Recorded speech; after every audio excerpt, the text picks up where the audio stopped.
All right, test one, two. Yep, there we go. Let's grab everybody. Bingo. Good morning, gang. Good morning. Good morning. As everybody starts rolling in, there we are. Great to see you guys this morning. Dante here, as always. What a pleasure to be with you. We're going to get it started right away. It's Tuesday, and you know what that means? It's Trey Day, baby. So here's the schedule for today. From 11 to 12, we're going to have an open borders coaching session. Ask me any question about anything on any track is welcome. As you all know, please just remember the ground rules for these sessions. Make sure all questions asked are questions that benefit everybody. That especially goes true when the champions come up. We want to make sure that we're asking questions that are not just so centered on specifically us, so others can learn, and a rising tide raises all ships here in OFA. So that's going to be from 12 to 1. Right now, in this hour block, we're going to be able to get into any questions you have whatsoever. If you have a question, all you need to do to let me know that you want me to bring you up to ask your question, all you need to do is raise your hand in Zoom. To do that, at the bottom of Zoom, you'll see a little heart. That heart says react. Click the heart, then a pop-up shows up, and you'll see a physical button that says raise hand. You click that button, it'll raise your hand. Let me know that you have a question. I'm getting a bunch of ClickFunnels errors on the back end for some of my posting, so I'm going to be playing with that as we start off here. I want to make sure everybody has the right links to be able to join. Having said that, we're going to get right into, my last little update. Sorry. Past 2 nights, we've been up all night with sick kids. I think my son has an ear infection. I'm going to have to go take him to the doctor today. First ear infection out of 2 kids. So we did all right. Anyway, I got to take him to the doctor today, right at 12 o'clock. I'm going to be here. Jesse is going to fill in. So Trey is still coming, and Jesse's going to be here to help co-host that part of the session. But I'm going to be stepping away for that little hour block there. Super unfortunate. I hate having to miss out on Trey. But anyway, gotta get it done. Having said that, we're ready to rock and roll. Let's get right into it. Margaret's got her hand up, so Margaret's gonna be first. Beautiful. Or she's got her hand up. So we're gonna hop over there after. Hey Margaret, how are we? Hey, I'm doing all right. I'm actually bringing up my ClickFunnels now, but I'll start with my questions. Beautiful. So I went out to just as eager as a beaver to do my one funnel away or my one comma club. So I started filling it out, and it says, "Hey, put the URL for what." I'm like, "What URL do you want me to put there Interesting. Let's go take a look. for the Uh, funnel?" yes, sorry, I need to share screen. Now you're good to go. Yeah, share your screen. Let me see what you're looking at. Give me just a second. I'm waiting for the magic link. Actually, I'm not totally up just yet. Not a problem. Here Actually, it then goes. there we go. Great. Um, Did we get that squared away for you in support? oh yeah. So right. So yeah. Now it's normal. I just got the link, and whatever happened, it's like they corrected it. I think they corrected it for everyone because, it seemed like a probably a global problem or folks were running into the same thing. And so it's nice that I don't have to go through 6 or 7 screens to get in. So now I'm in. Man, nice that it works like it was intended to. Yes, for Jeez. sure. So, real quick too, you guys feel free to bring me like any little quality of life things that you're like, hey, I'm experiencing this. Is this normal? You guys always feel free to ask questions about that. Okay, perfect. And that's exactly what I do. I'm like, if I can't get a hold of someone, so I'm gonna go into this is where I find the link to do the one comma club award. Okay. So I went in, I'm like, yay, let me put all of my information in. Um, and so link to your one comma club funnel. What auto Do you have a funnel that you collected the lead or the sale through? um I guess do you mean I mean they came through the funnel for sure. Yeah, like even if they registered for a webinar and you sold them in a webinar, and in the webinar they filled out an application and you made the sale over the phone. So even if the sale did not happen in the funnel, as long as the customer was acquired in that funnel, So you're good to go. What funnel was Yes, that? that was the grant readiness funnel. Great. And I sent them a direct link, the 2997 link. Oh, and they purchased through the funnel? Yes. Well, Oh, yes. Yes. lovely, lovely. This is the easiest thing in the world. Let's go back to your account, please, Margaret. Okay. Beautiful. Let's go to your funnels. Let's go to the grant readiness funnel. Lovely. And now we're just going to grab that top funnel URL. Anytime you want to share the funnel, especially when you want to share it with ClickFunnels, but anytime we're sharing the funnel, we want to just share that top funnel URL. This one right here. You could also go take me to your order form step, please. Here's the order form where you acquired the monies. Yes. Let's just go right back to your account. You don't even have to do any of that. Okay. Yep. If you wanted to send somebody Where No, am I? you were right. The leftmost tab. Okay. Perfect. Okay. If you wanted to send somebody right here to your order form, that blue URL, that's the URL of the page. So put your mouse on it, and then to the right is a copy button. If you ever wanted to send somebody for a specific reason, like to a specific page, like ClickFunnels might say, okay, can you send us the page that you made the sale on? We won't because we can look at your funnel, but whatever, you can do that. But you just want to share that top funnel URL, and you're good to go. Okay, perfect, perfect. So that's cool. So my second question is, that I will do that quick, fast, and in a hurry to get that done. I'll stop sharing my screen right That now. I believe. And I'm not sure how to navigate through this. And I'm working with my guys in Pakistan. And they're asking me for something. I'm like, sometimes if you're asking me for access to something, I'm like, do you really need access to that? So in my funnel, and I mentioned this before, so we're using the automated, I'll go in and do the event automation, automation. And so it changes the date, kind of globally, almost globally, not everything. But inside my emails, we have the date and the time. And you're using a countdown timer for that, I'm right? using the countdown timer, Yep. but it doesn't, I have to go in and change every email every time I do it. And so I'm saying, is there a way that when we do the event countdown timer, that when it resets for the funnel pages, could we, is there a way for it to be set inside the email itself? For each email. So I'm not going through 4 or 5 emails that says, okay, let me put January 15th in here at 4 o'clock or 3 o'clock, Mm-hmm.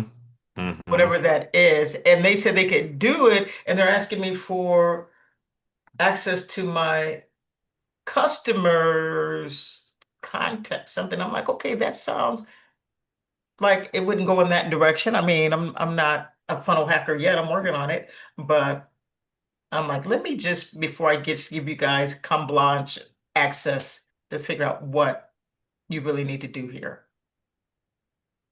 Yes. No, that's wise.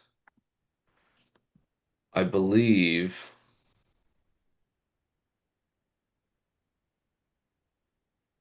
Okay, as this loads up, just thinking about sharing how my brain works.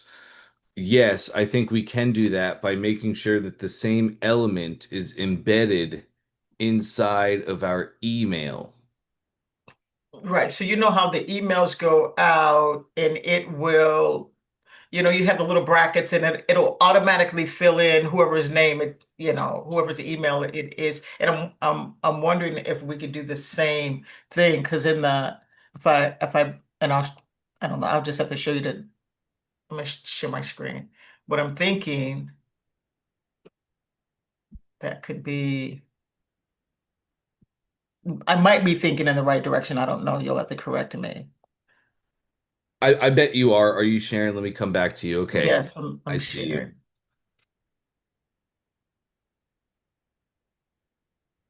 Okay, you see how you have the brackets here and it'll automatically fill in the context name. Correct. That's called a merge tag.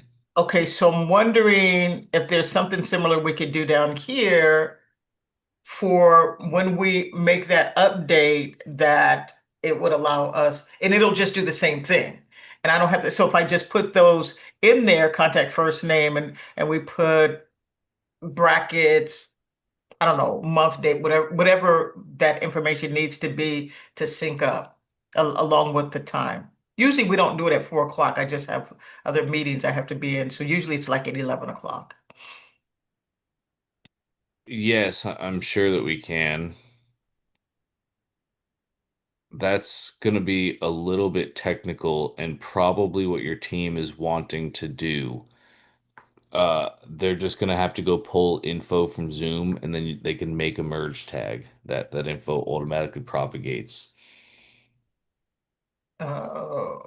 Well, okay, And then so I'm gonna ask a crazy question. but that just gets us to, so are you not using a countdown timer in this email? Uh, You're manually in each email putting the date and time, yes? Correct. I'm using the countdown timer for when we reschedule. So the actual pages, that all updates, right, Mhm. automatically, which is great. But it doesn't update inside the emails. I'm pretty sure we actually have a fix for that in the training. Let me see if I can find it really quick.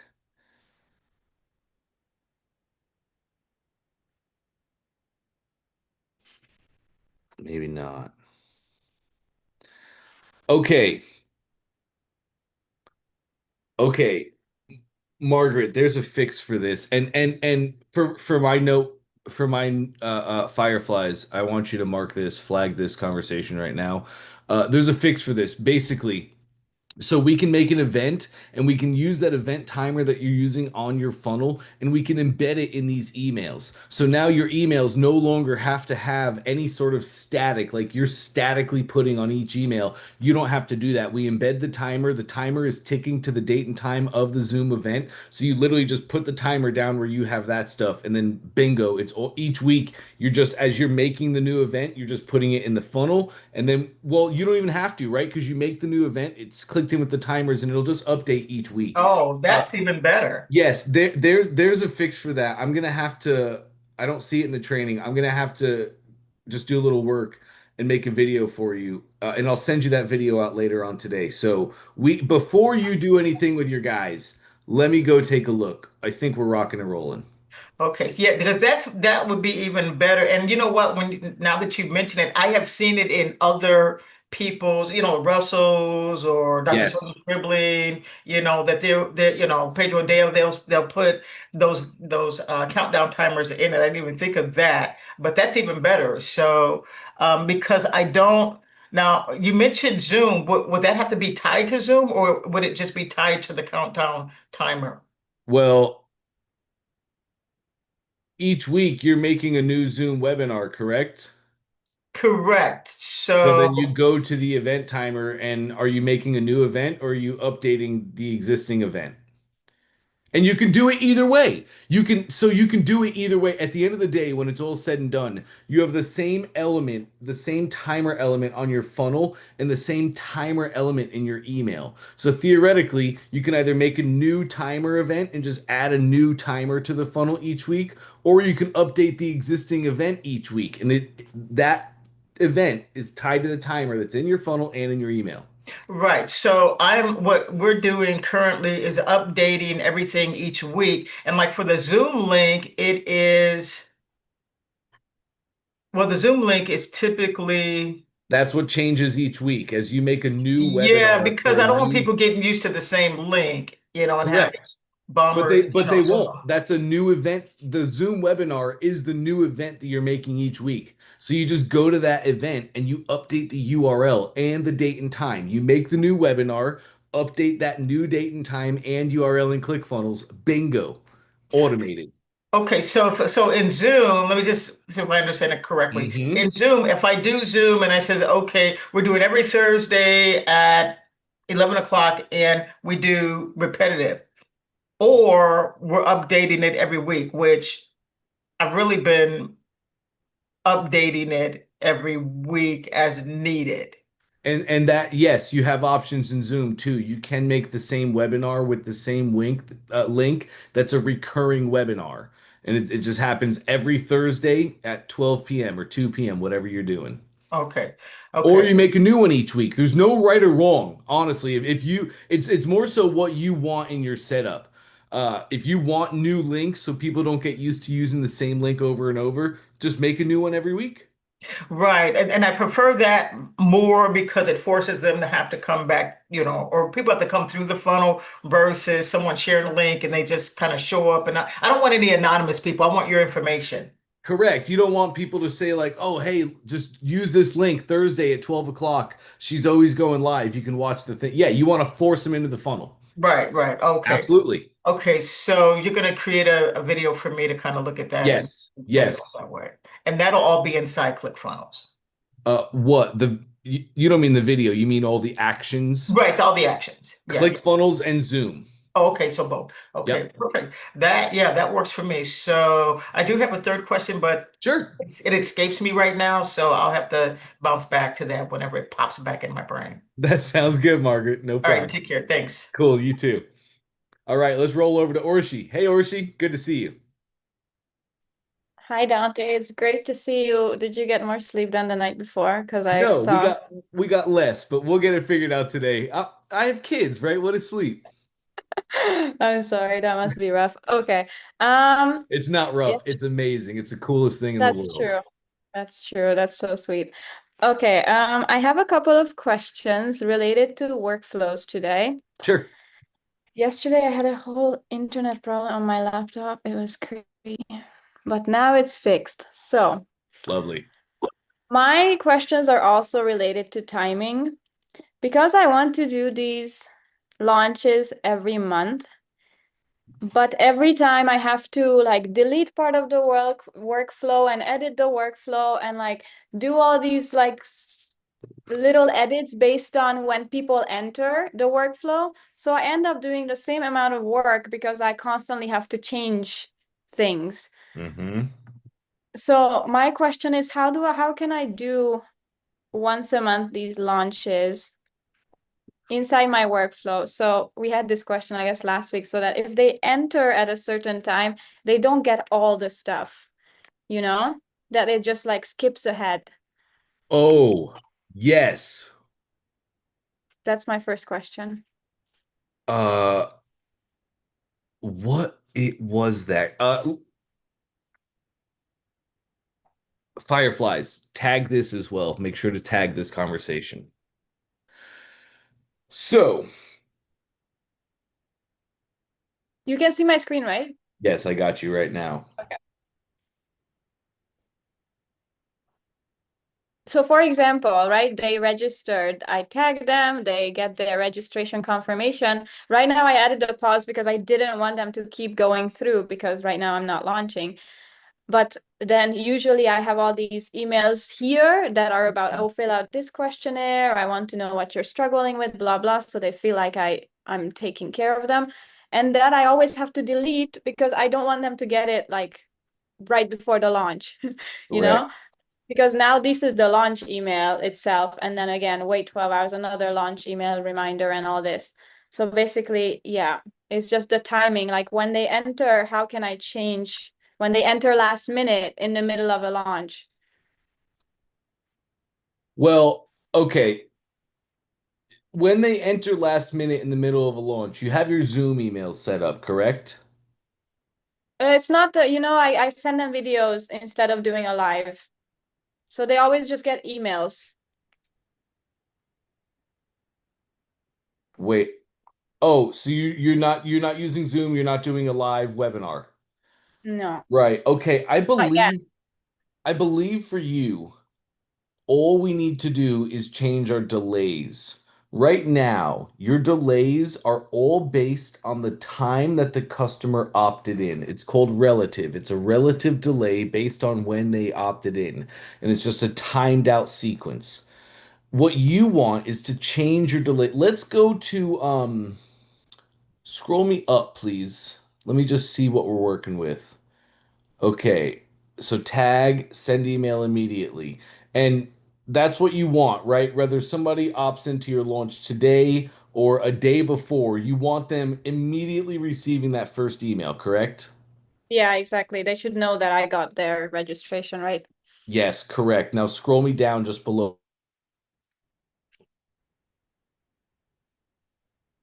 So from here, are you live yet with this launch?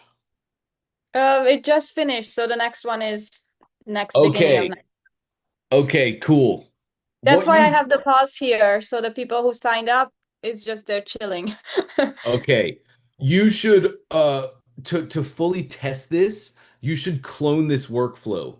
Clone this workflow, make an exact copy, and then you can have a playground somewhere you can test. You can run yourself through the testing and you can make and you can see without having to mess with this, okay? Um, Okay. but we need to change our delays. Let's go to that 5 minute delay, please.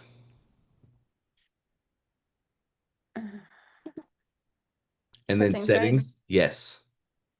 So you're running a relative delay based on the time that they opted in. What you want to do is have days of the week and probably instead, because like you're running Jeff Walker's launch, right? Yeah, exactly. Doesn't he run like it's like a 2 to 4 week launch, isn't it? It depends on like the how t what the ticket of your item is, like whether it's a high or low ticket. I do Right. about a week. I do about a week, but there is like pre-launch content, that they get the questionnaires. They just feel like I'm doing things, even though they always all say the same thing. But Right. and then and then yeah, they get all the videos, which now I feel like I'm nurturing them way too much and they just lose interest. So I will have to deal with that. But yeah, for now, because this works, I still want to keep going. I'll just experiment with how much content they're getting for free because I think I'm giving too much.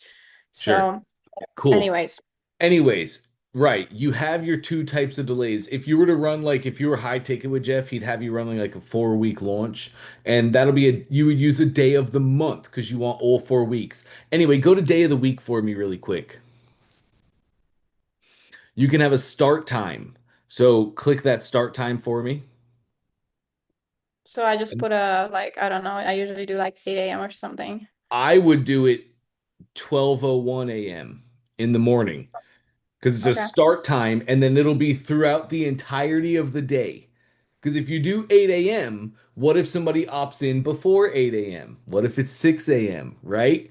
What if they're a go-getter in the world? So we would, yes, 12:01 a.m. Now, this delay step is active for the entire day that you would choose next, day of the week. Hit that Mm. drop down for me. Bingo. And now you would choose that day of the week. So you would do the pre-planning. AI would be amazing for this, by the way. You would know, okay, so Monday, I want to send this email. Tuesday, I want to send this email. Wednesday, I want to send this email. That's more the delay pattern that you're looking for. And then what we would do, I can't remember this last part. I looked into this. We just need to add a conditional split step to that. And the conditional split step would be like if they come in after this date, make sure to send this email later on. Uh, but that's all it is. Different delay types with a conditional split step in there. Does that make sense better? Yeah, amazing. I will try this. That makes a lot of sense. Cool. Okay. And this way too, like honestly, how most people run this, they might even make it where like some of the emails, they don't even have them like watch again, you know. Anyway, once you have this all down, you can play a lot with the structure and with the conditional split step. You can really play around with like what videos are being shown to them too. Anyway, Fireflies, make sure to tag this conversation as well. There's more that I need to look into to this, and there is more that I need to look into, Orshi, because there is a way to automate the entire thing, and we can have a whole schedule of like, hey, if they Yeah. opt in the morning, make sure to send them today's email immediately, but tonight catch them back up. There is an automated way to do that, I promise. And I'll find Okay. it. Thing. I will build this and then we can come back to it when it's finished. And then we can look at the other things because it would be so helpful if I can just if this can just run without my constant input all the time. A hundred Okay. percent. And also it'd be great to really be able to structure the back end of it. Because like what if they opt in, right? What if they opt in right before the launch thing is happening and they you only have 3 hours to send them emails? Well, maybe you want to skip 1 and 2 and you want to go right to day three launch because that's really gonna hit the fear and the FOMO. So Or when I'm in yes. open cart, because the open cart is like on sale for a specific time, right? Yeah. And it's weird to send them open cart email when they haven't seen all the other open sales letter stuff. So exactly. So maybe it's best that if I'm in open cart, I don't send them all the open cart emails. So yeah, that's really And helpful. and the logic structure is there that we can set that up. Thank you. Awesome. Shoot, that was one. I had another workflow. Ah, shoot. It's It's okay. now. We can take our time and think about it. Uh, in the meantime, another question I have. So I was in talks with a guy that I told you who's ClickFunnels certified, and he wants to come on board, but he doesn't want to deal with my course that's already running. So I'm still on my own for all this. And I just want to know, like, I don't know how much to spend on Facebook ads. Like, I really, really have no clue what's too little, what's like too much, or there's no too much. I really don't know. Currently, like, for example, the last launch, let's say it made like 4,000 euros, four Mm, or 5,000 euros.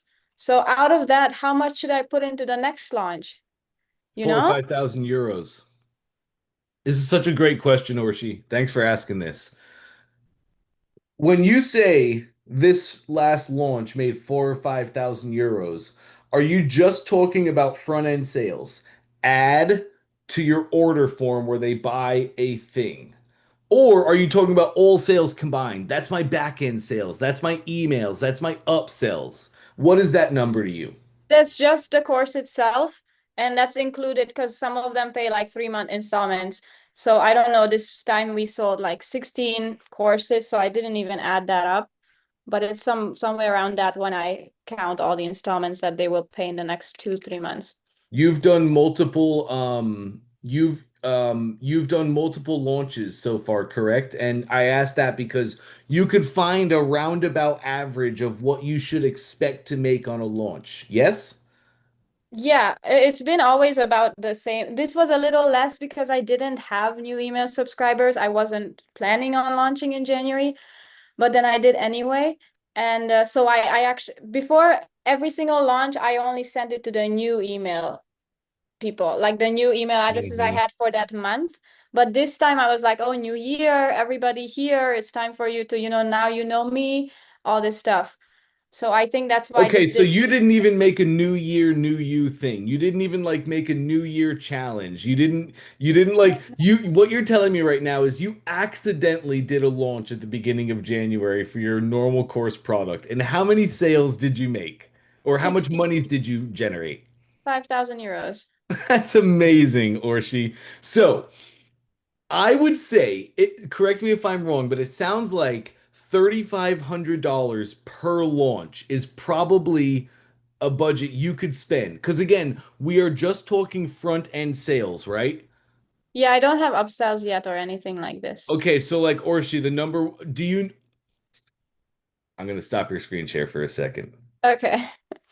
This is funnels. This is amazing. We're going to have a lot of fun right now. So, the power of a funnel is when I have the process, I can advertise and get customers to say yes. And from those customers, I can turn them into sales through a funnel. That's a cash generating system. Now, I put $1 into Facebook and I get $2 out in sales. And we're just talking front end sales right now. So, Orshi, bookmark for me in case I get too off tangent and I forget. OTO2 is done for you. So, you have a system right now. Are you profitable just on the front end? Are you profitable? This is amazing. So you're profitable on the front end. What you should be doing is scrambling to find as many dollars as you can to put into that Facebook system for this week so that you could turn those into sales. This is the game, right? We're just talking front end. You have amazing future on your line. We need to start coming up with our upsells. because the upsells, the fortunes are in the back end. You so many people, or she have a hard time being profitable on the front end. So many people are lead loss on the front end. They're running a Facebook ad to their funnel to make a sale, and they're losing $10 just to make that sale, just to get people into the back end, which really is their actual profitable business. You're not, you're profitable on the front end. So we really got to start pumping our ads. Here's what you Okay. need to do in Facebook. Trey Lewellen did a great job explaining this to us over the past couple months, and it's a very similar track for you on the expert track. You need two ads. You need a targeting ad and you need a retargeting ad. You need to target people properly like you are. Are you running retargeting? I don't know. Oh my gosh, this is gonna be so fun. So you need that's the two ads that I want you to work on as you consult AIs, right? And you can learn this stuff really quickly, truly using Perplexity and Claude. Perplexity.ai and Claude AI. You can really come up with a fantastic targeting and retargeting strategy based on your 1 week launch cycles. And Orshi, we got to start rinsing and repeating every single week. You have an amazing system here that you can put monies into and generate monies out of. So, what should I spend on Facebook? We should be spending at least $150 a day for 7 days. Is your Facebook, you've been running Facebook, so let me even ask, is your Facebook in learning mode or are you out of learning mode? Are your ads really getting to everybody? No, I'm honestly really bad at this stuff, and I'm struggling with the Facebook things. I just randomly do random ads a little bit, and about I don't know, 300 euros a month is what I've been spending on Facebook ads. Probably So out of nothing. 300 euros a month, you're generating 4 to 5,000 in sales. Um, sent, can you send me an email? Yeah. So I get into sticky situations all the time, Orshi, where like I'm so proud of you. You did the thing and you have an amazing system. You have a two Comma Club award this year. Like the everything you've just shared with me is easily scalable to $1 million business just this year. And then I hear you say, "Oh man, I'm having a hard time with Facebook ads." Yeah, I know. And It's on sad. doing the thing and not even doing it right, you're able to do this. I got a great Facebook ads guy. And I'd love to put you in touch with him so he can help you with that. And like, what am I supposed to do? Not share that information with you? Be like, I'm a ClickFunnels coach. I shouldn't do that. No. So if you want to send me an email, that'd be amazing. I'll get you in touch with him. He can smash all these simple little problems and really help you with a simple targeting and retargeting campaign. Because what you want to do, Orshi, you ever hear like people run ads or you hear digital creators say, I'm spending 10K a day. Yeah. That's a huge goal metric. Because if you're spending 10K a day on Facebook, that really means you're break even and you're generating 10K a day. And you should be on a track for that. You should Yeah. really be on a track for that. So when it comes to your funnel, uh, you have an amazing funnel. You have an amazing system. I think you should be spending 3K per campaign. If your campaigns can generate 4 to 5, I think you should generate three. Number one, your reach is going to blow up. So if you were spending $300 per campaign, we're 10xing that. So we should also expect the sales to fairly compensate an 8x to a 10x. Let's do simple math. That 5K you generated, oops, at the beginning of January on an oopsie launch, that 5K turns to 10x. Now we just generated 50K. And that's Okay. not even into the back end yet. So the big thing I want to tell you about advertising is incremental scaling. The guy I'm going to put you in touch with knows how to do this. And make sure you tell him you want your ads incrementally scaling. And of course, I'm going to tell him that too. But incremental scaling is how we make sure that Facebook never just dies on us and we have a drop off. I can scale my ad up or down incrementally based on what it's doing. So we can start at, let's say, whatever 300 divided by 7 is, let's say $500 a day. I think that's $3,500 in ad spend. 500 bucks a day is where you want to start out at in advertising for this week's campaign. You would then set up incremental scaling where if my ad performs this well, scale it up by 20%. If my ad does not perform this well, scale it down by 20%. That's a huge key to advertising. It gives Facebook and the algorithm the right signals to make sure that it's always picking up on your dream customer. Instead of like we look at a campaign, oh, it's not doing as good as it normally does, and we just kill the budget. We need to stop doing that. Does that make sense? Yes.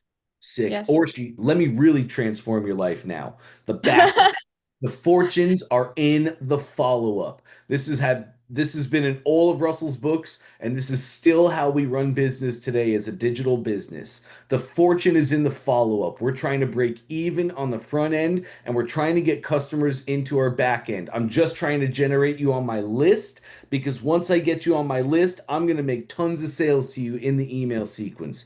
Russell Brunson has 10x'd his business in his upsells since dot-com secrets. If he made 10 grand on dot-com secret sales that week, he made 100 grand on the sales from the email. And that's having the right upsells in our funnel. You get to have a lot of customer conversations, which I know you've heard me talk about. We got to pick up that phone and we got to talk to our customers. What I'd be doing is I'd be calling past customers that are happy with the results you've provided and left you in a really happy note. And I'd be saying, hey, what's your life been like since? What hurdles did you face when you were taking the course? And after, when you had that thing, what immediate hurdles were you facing?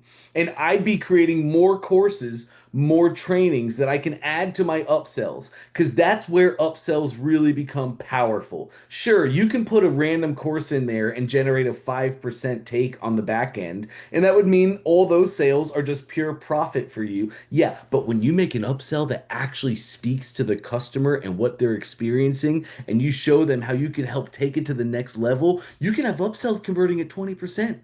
Right? You can have courses in your upsell sequence that are more expensive than your initial course, converting even higher than what you're converting on the front end. It's all about the back end. There's a simple hierarchy to making up back end sales on your track. Have you heard of do it yourself, done with you, done for you?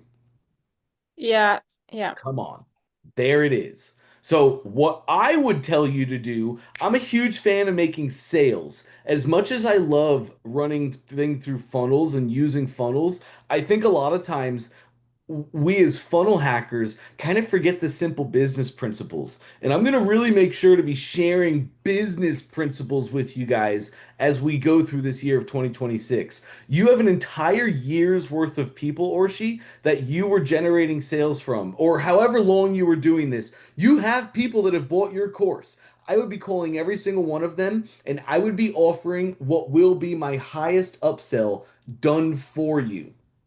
But I can't, Go I ahead. understand, but I can't learn English for them. That's the thing. I teach English, right? You're In my, right. so I thought about it because of Margaret. She also did the done with you, do with you thing. But I mean, yeah, I don't know how that would Cool. work. I Do would it have your to think about it. for a digital business owner or creator like yourself. Do it yourself. Do it yourself is they just buy your course. They just get your thing. Like you're selling, right? You're currently selling a DIY, do it yourself. You don't have the upsell yet of DWY. So everybody who buys your weekly course or your weekly launch, you could make group coaching. Done with you is group coaching for somebody like yourself. And you do it with them on a group basis. That might be a monthly challenge that you make, right? It might be the first of every month just for ease. So you're like, oh my gosh, I'm not losing my time. A monthly challenge where you batch people in. Everybody who buys in the month of January gets an immediate upsell to join your live challenge at the first week of February. And now you're batching all these people in. You do one live challenge over 3 to 5 days, first week of every month, and there's a huge upsell, right? So that's done with you for somebody like yourself. Group coaching in a done with you format. And then you're right, you can't make people learn English. You can't do the thing, but you can do it with them on a one-on-one capacity. So done for you turns into one-on-one coaching. That will be your highest ticket that you would pay. And here's the deal, before a limiting belief is even allowed to enter your mind, Orshi, I just went to Japan. It was the first time I traveled internationally, and it was a real eye-opening experience in many ways, but in my business way, my business sense as well. I always saw people like you over the last 7 years, and I never had a need to travel or learn different languages, so I had a really hard time resonating and connecting with the offers until I just went to Japan and I went through it myself. Now I understand it, and then I got to have conversations with people, specifically the Japanese people that were there that spoke really good English, as well as all the translators that were there, and all of them learned how to do the thing and or are currently doing exactly that. They teach affluent people one-on-one how to speak the language. They prepare affluent people one-on-one for their upcoming trips. They are on call for affluent people when they go on these trips and they encounter problems or have questions, or maybe in your case when they go to have a family reunion or what, like, yes, a done for you offer. In this, there are so many people that will take you up on that. And you have a whole list of people that already took your course. Remember about value ladders, Orshi. When you help somebody solve, people's lives are a value ladder, and your business should be built around their life. So somebody's here, they speak no English or other language. They want to get here where they can absolutely communicate with people. They can travel the world confidently. They can speak to family, whatever it is. There are steps they have to take, right? You can't just fast track them. Would you agree? You can't. Exactly. There are steps that they have to take. So that is people's, that's your business and that's people's lives. And the most beautiful thing about value ladders is when you help somebody take a step forward in their personal value ladder of life, you introduce 3 to 5 more problems that they didn't experience down here. And when you help them take that step forward, who's there with open arms, ready to help them smash those new problems? It's you. And you help them step by step get to their end goal, monetizing every step of it. The problems never stop. The need for you never stops. So I That's think you should immediately add a done for you upsell immediately. Like that should happen immediately. It's the fastest way for you to generate more sales. Only certain people will take you up on that offer, and those certain people have money. And people that have money are really fun and great to work with. Don't worry about low price point offers for people that don't have money.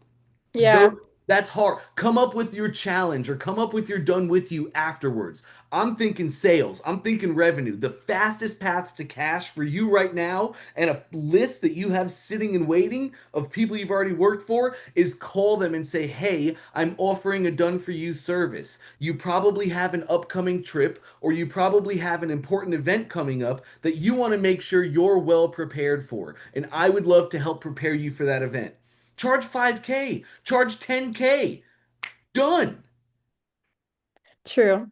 You know what's crazy? I'm gonna tell you another story while we're at it because we have some time now. So I teach English privately as well. Currently, my kids, I charge them 25 euros an hour.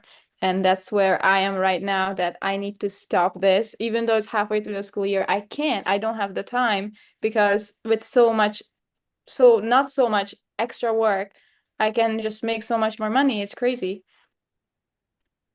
Yeah. Are you saying that's your 9 to 5 kind of thing? You teach children like at a school No, no, no, online. online? Yeah, yeah, Oh, yeah. oh, yeah. Well, are you doing it one on one or group? One on one. Yeah, just They group. don't want the group because they like me too much. It's Of crazy. course. Yeah, they don't want the Then yeah, they can pay for you. And guess exactly. what? It comes Exactly. down to the parents.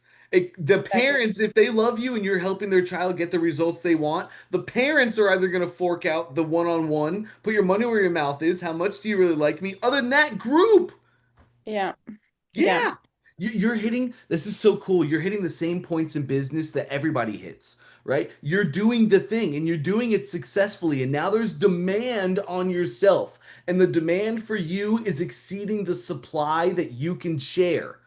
So we need to change things. You either have one of two choices: 10x your prices right now because this is the way you want it. You want demand high and supply low. And you control the supply of yourself because you're a digital business owner. So you get to kind of control and constrict supply.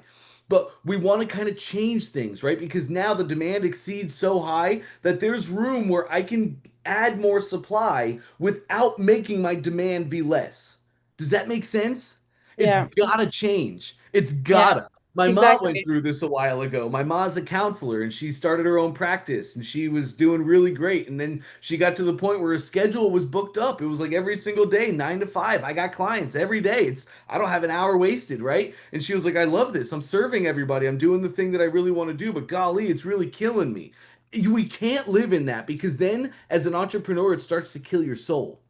Yeah. It starts to become hard work and you're not getting the fulfillment because then you start again thinking I can do more. So what did she have to do? She had to raise her prices and she did not want to and it was uncomfortable and she raised by 50%, which she wanted to do 5, but she raised by 50. She lost like 4 clients and with that new time she opened up, she immediately filled it up with more people because the demand for her was exceeding the supply and there's room to change. So absolutely you should. Absolutely, you should. Thank you so much. Can you just put your email in the so I Yes. can send you a message about the Facebook guy? This was really, really helpful. I've had a lot on. Thank you. Okay. Cool. You are more Amazing. than welcome. Or she, you should be really, really confident every single day when you wake up. I really want you to start trying to funnel and channel a shark. Be a shark. You worked hard and you did amazing and you have an amazing system. I work with so many people that takes them years to come up with this system. Trust yourself, go get after it. And immediate sales, please come up with a done for you offer. Okay. The right Okay. offer for the right people, and you're going to smash. Thank you. Thank you so much. That's so sweet. You're almost making me cry. Good, good. You should be really proud. You really should. This is amazing. Thank you. Thank you for your time. Always a pleasure, Orshi. Great stuff. All Um, right, nice. And Doug, I'm sorry, man. It took a little time. We only have a couple minutes, but how can I help? Dude, you're fine. I mean, you start preaching, we're all gonna stand up, start clapping. So you do what you need to do, man. I love it. And I have a couple questions. I'll jump on tomorrow too because I want to kind of walk through some stuff, but that's okay. My Great. biggest one, you actually answered one with Orshi, but um, let's see, what's the biggest one of my list of questions today? Okay, so my mini course, and it might be an automatic thing. So I have my whole course. Obviously, it's there. For the mini course as a product, I have it set up that they get the welcome and then the venue and the photographer. So obviously, when you're setting up under the product, it says 3 of 10 because I have 10 modules. Cool. So obviously, when they get access to it, they'll only have access to that. And I've heard you talk to Margaret and other people about giving something free and then you can sell the rest of it inside. So let's say someone doesn't buy my OTO, because my OTO is obviously like Christine Morel, it's going to do the full upgrade. How does it automatically I haven't looked into it because I haven't gone through, but how do you go into selling the rest? So do I have to create a separate product that's going to be the other 7? You know what I mean? Or if they're inside the course, Well, it I'm going to depends. assume When you made your course, did you make a free course or a paid course? it's a completely paid course. Okay, Um, cool. So then in a workflow, you're going to have a workflow connected to your opt-in. When they mhm. opt in, the workflow grants course access. And in that Okay. workflow step, you can choose how much access of the course they're granted, right? Okay. So that's when they opt in. And then yes, the rest of the course, is blocked out. The rest of you do have a course that's tied to a product. You know that, Right. right? Right. Right. So Yes. yes, the rest of the course, when they buy the product, it unlocks all in your product settings. The course has all 10 modules unlocked. Okay. Well, my mini course has the first 3, and that was my question because they buy the product, they get the mini course, they get the first 3. So I assume when they go in, it'll Oh, the be mini locked. course And is a new paid product. well, it is. I mean, I have the full course. I have a whole one course uploaded, Yep. and when I went in as far as created the mini course for $47, it goes in and says they get course access and they only get module 1, 2, and 3.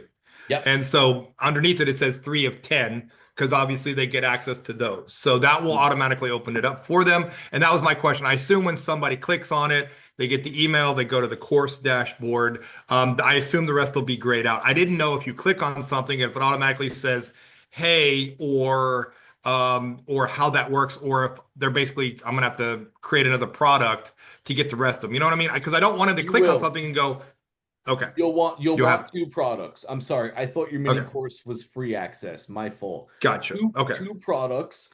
And okay, then but it's the same thing. Product A mini course has the course one, right, two, and three blocked out. That's it. Everything yeah, else is open. They do not get access. And then second product, full course gives them access. You're absolutely right. It's grayed out when they buy mini course. They can see the rest of everything, but it's grayed out. If they click on it, it says click here to upgrade. And then that takes them to your funnel, which is selling the full course. Two funnel cool. steps, two product. I would, you're probably running, you're probably running two different order forms, right? Or are you running one order form with the two products on it? No, I'm just well right now. Obviously, the my mini course with funnel hacking her is just the $47. I'm assuming I'm going to do the full course upgrade as the OTO. That's going to be the secondary page. So when they get to Yes. secondary, and again, her thing is still not fixed. Her checkout is still not fixed. So I can't go in and I've never wanted to buy somebody's product more. I'm like, I want to get to your secondary page because I want to see your what your upgrade looks like. And I'm like, dude, take my 47. I can't buy your full $1,000, but I'm like, I want to funnel hack your secondary page and see what emails I get, and all of that. But so that's going to be my OTA is the upgrade. But I'm just saying, like, if somebody gets out of it or they don't, or I try to win them on the back end, I just didn't know like what. Because I'm gonna have to probably do a secondary product to get them the rest of it anyway. But that was just my question. I was like, well, they're going to have access. What happens if they click on it? Is it going to, and all of that. So that was my biggest was, okay. I thought that Yeah, was what you're it right. was. I just, You're right on the money with how all that works. okay. Gotcha. And then my other question that is easily talked about in the next 6 minutes.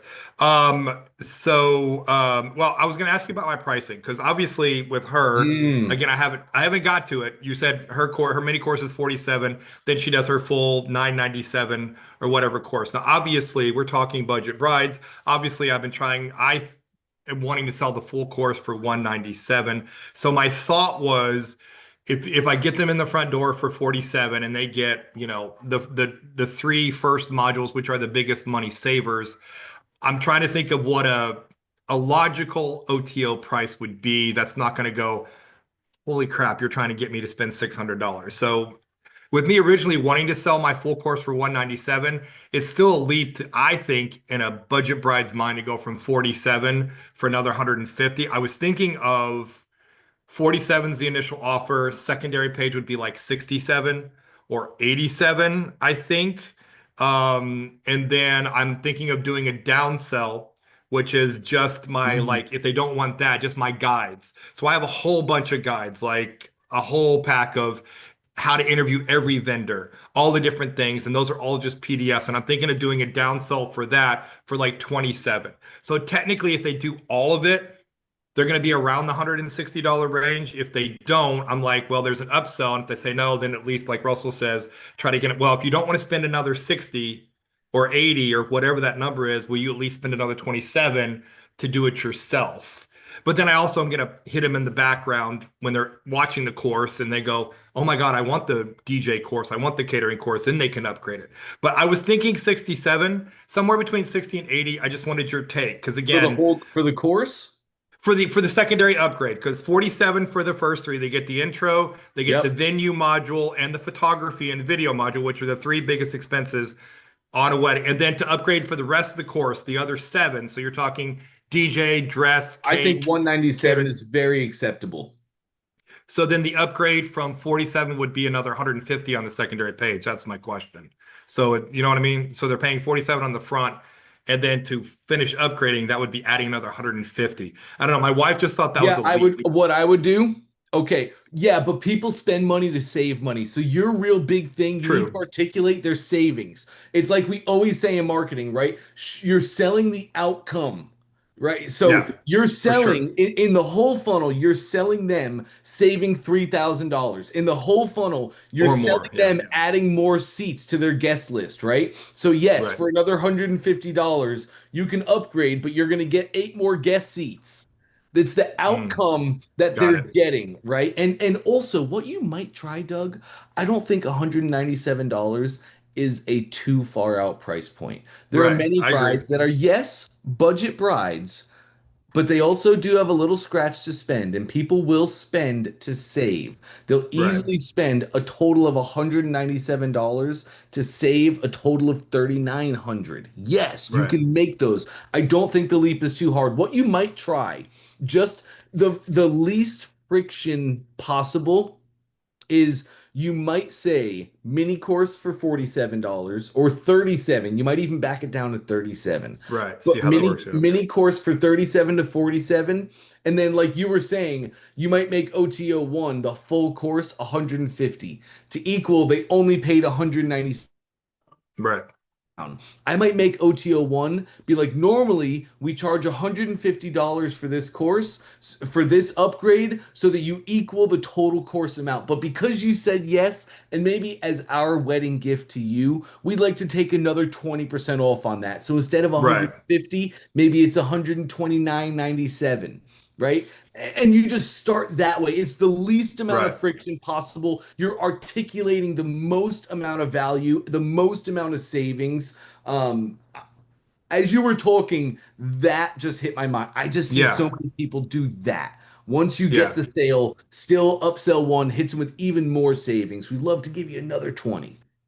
Yeah. I like that too, because if you look at her funnel that I hacked, when you have the value stack of just the mini course, it says the value is 697. Normally we sell it for 97. Today only it's 47. So I've already got that for the mini part that I'm giving them it's half off of what I normally. So when I get to the OTO, I could do the same thing. Normally it's 100 or the value of that's going to be like $600 or $700 or what that is because you're getting all the rest of it. And then normally the upgraded would be 197 to upgrade it, but we're going to do more. If you want to add it on today only as a part of this, it would be 127 or whatever. And then obviously, okay, cool. Because Mhm. again, at the end of the day, it's like that's where it is. I mean, that if one person upgrades to the 127, that's three people that bought the mini course. It's like tripling, it's three different things on the back end. So Yep. I was just trying to think of that. I was just trying to think of that jump because, I know I am small ticket for this. But again, at the end of the time, because I tried the 197, all the different offers, and so I'm just trying to find that one that grabs them in the beginning. Can't even test back end stuff until I get somebody on the front. So I'm just trying to Yes. figure that out. And so I can't wait for you. And I think the videos, I can't wait for you to see how I funnel hacked her videos. What she did with her ad videos on the front of her page, and then I think hopefully next week, because I'm getting some more people involved to help me do it, you're gonna literally laugh. And by the time I got done scripting it and my wife put her 2 cents in, I'm like, this will actually probably be an ad. The video is so funny what we're gonna end up doing and how Dude. you're gonna look at it compared to her and go, oh my gosh, Doug, you're like a carbon copy of her, just no hair instead of pink hair. But it's gonna be so funny. And then you're gonna be like, this is absolutely perfect. And I'm like, I literally looked at my wife, was like, not only is it going to be the header on the page where hers is, but this is actually probably going to be the ad.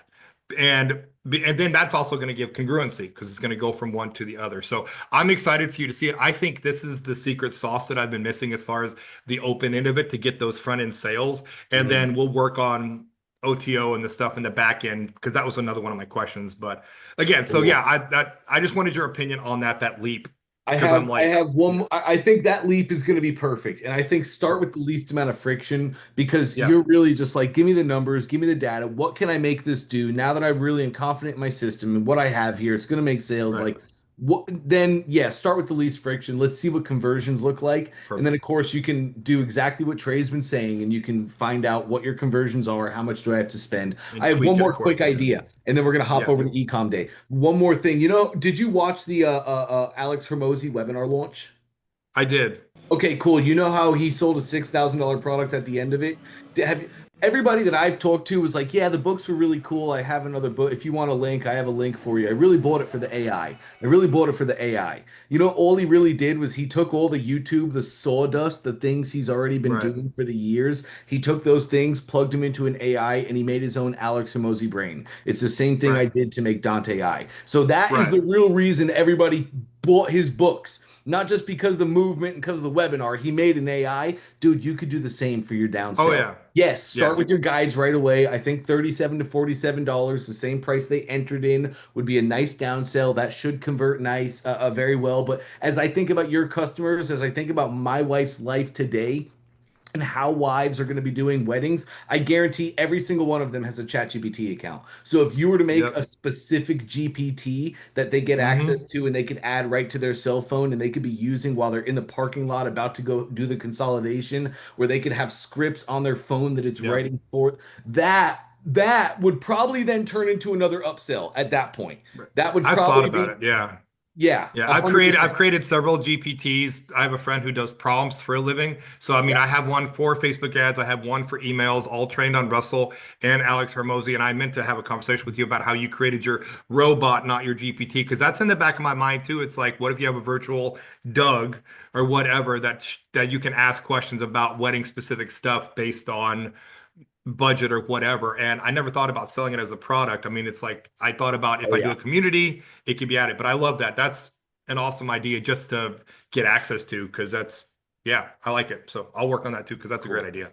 So Well, yeah, and let's talk more about this tomorrow, Doug. Looking forward to that. absolutely. All right. All right, great, brother. All right, gang. Look at that. 12 o'clock on a Tuesday. You know what that means. Trey Day, baby. What's going on, Trey? Good morning, man. Had Good. currently in Arizona today. Oh, what are you doing? Look at you, Yacht Trey. Yacht Trey is one of my favorite trays out there, you know? Maybe just keep doing that. Let's see. Oh, that's MacBook. Let's see. Is this the other mic better? Which one's better? Other one. Are they both the same? No, that one sounds kind of hollow. Okay, this one's better. So much. Okay, cool. We'll do that.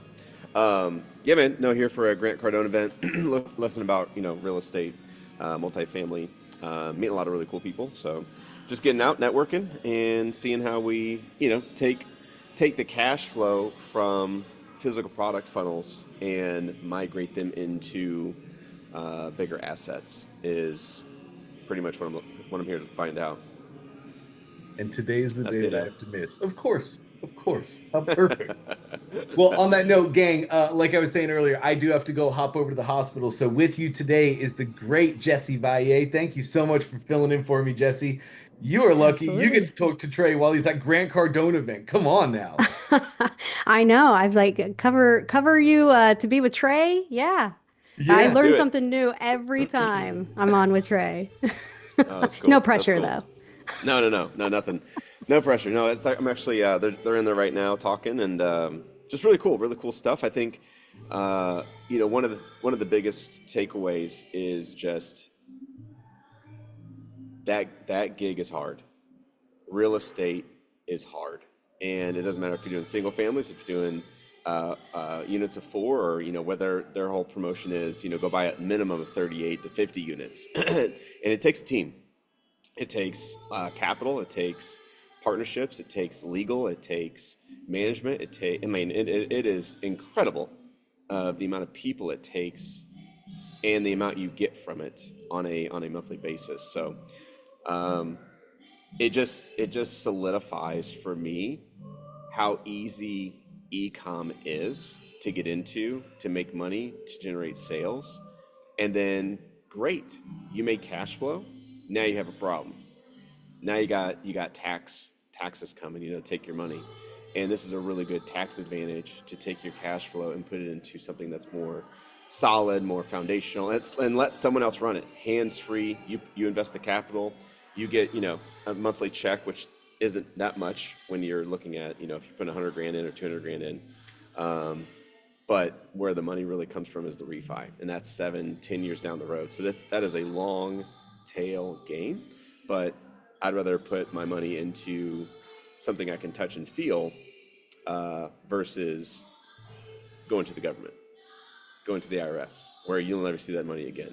So, just looking at where we're putting money. But the biggest thing is we can't really talk about that until we start making money. And that's what we're here to do, is talk about funnels and optimizations and getting clear on offers. So, Jesse, if we want to take questions on your guys' funnels, optimizations, traffic, the headlines, whatever you guys want to do, I'm here to do with you, and to make the best of our time. So, does anybody have questions? If you guys do, raise your hand. And how you do that is by going to React at the bottom, and then there's a little button that says Raise Hand, and then Jesse or I can call on you and go through some physical product questions. If you don't got questions, that means you're a millionaire. So I think everybody should have questions. Is how I look at it. Like, it doesn't matter where you're at. If you're just like getting started, if you got a niche, if you got a funnel, if you got a product idea, like, everybody should be raising their hand. That's what we're here to do, is get through your guys' questions, because that's what you're here for, right? It's for your questions to get answered, for you to learn more. So the best thing about me is I do really well when you guys ask me questions versus just, I could talk to you guys for hours, but I'd rather help you directly where it matters most. And that's your Awesome. business. So, Jess, do you want to call on anyone, or Yeah. looks like we got a couple hands raised, so we can just Yeah, kind of absolutely. start pushing through. Okay, cool. We are going to start with Adrian. Hi, Trey and Jess. How y'all doing today? Hi, Adrian. My first question is, Trey, I want to just backtrack a little bit to the Facebook campaigns. When you talked about, what you should have in the ad set, should we have Advantage AI on or off? Man, we just lost $45,000 cash because of that button. I don't know if you were here for that call, but we definitely discussed it. Facebook for us took our upsell page where the pixel was placed and replaced that with our direct link. And so after, no exaggeration, 24 to 30 hours of support, phone calls with support, that's what it really came down to, was that little toggle button of Advantage Plus placements, where it says we can change out the destination of your ad. And somehow Facebook AI grabbed that link, popped it in to our Shop Now link, and had, 10,000, 20,000 clicks sent over to the upsell page versus the order form. And it was bad.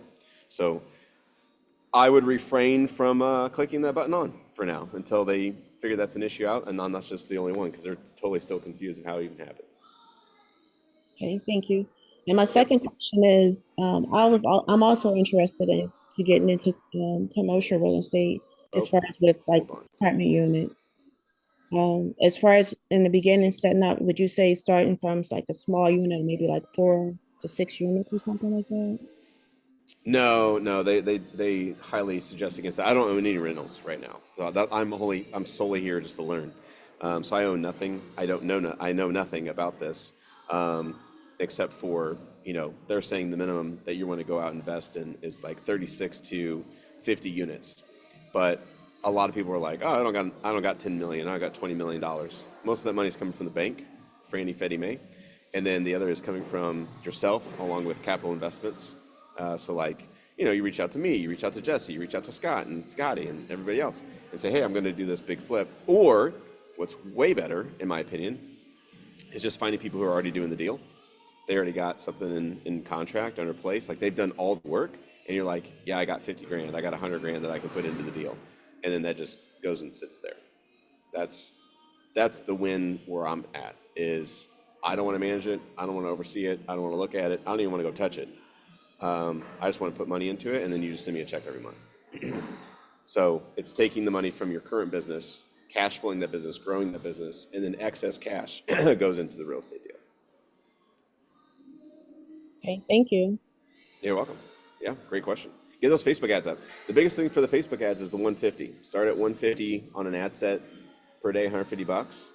Get that rolling. Give it 7 days to learn, and make sure it's converting. Like, we just had some ads that we just launched. They looked pretty bad at first. It was like our KPI on it, key performance indicator, was we could afford $30 for a conversion, and they started out like at I think the first day was like 200.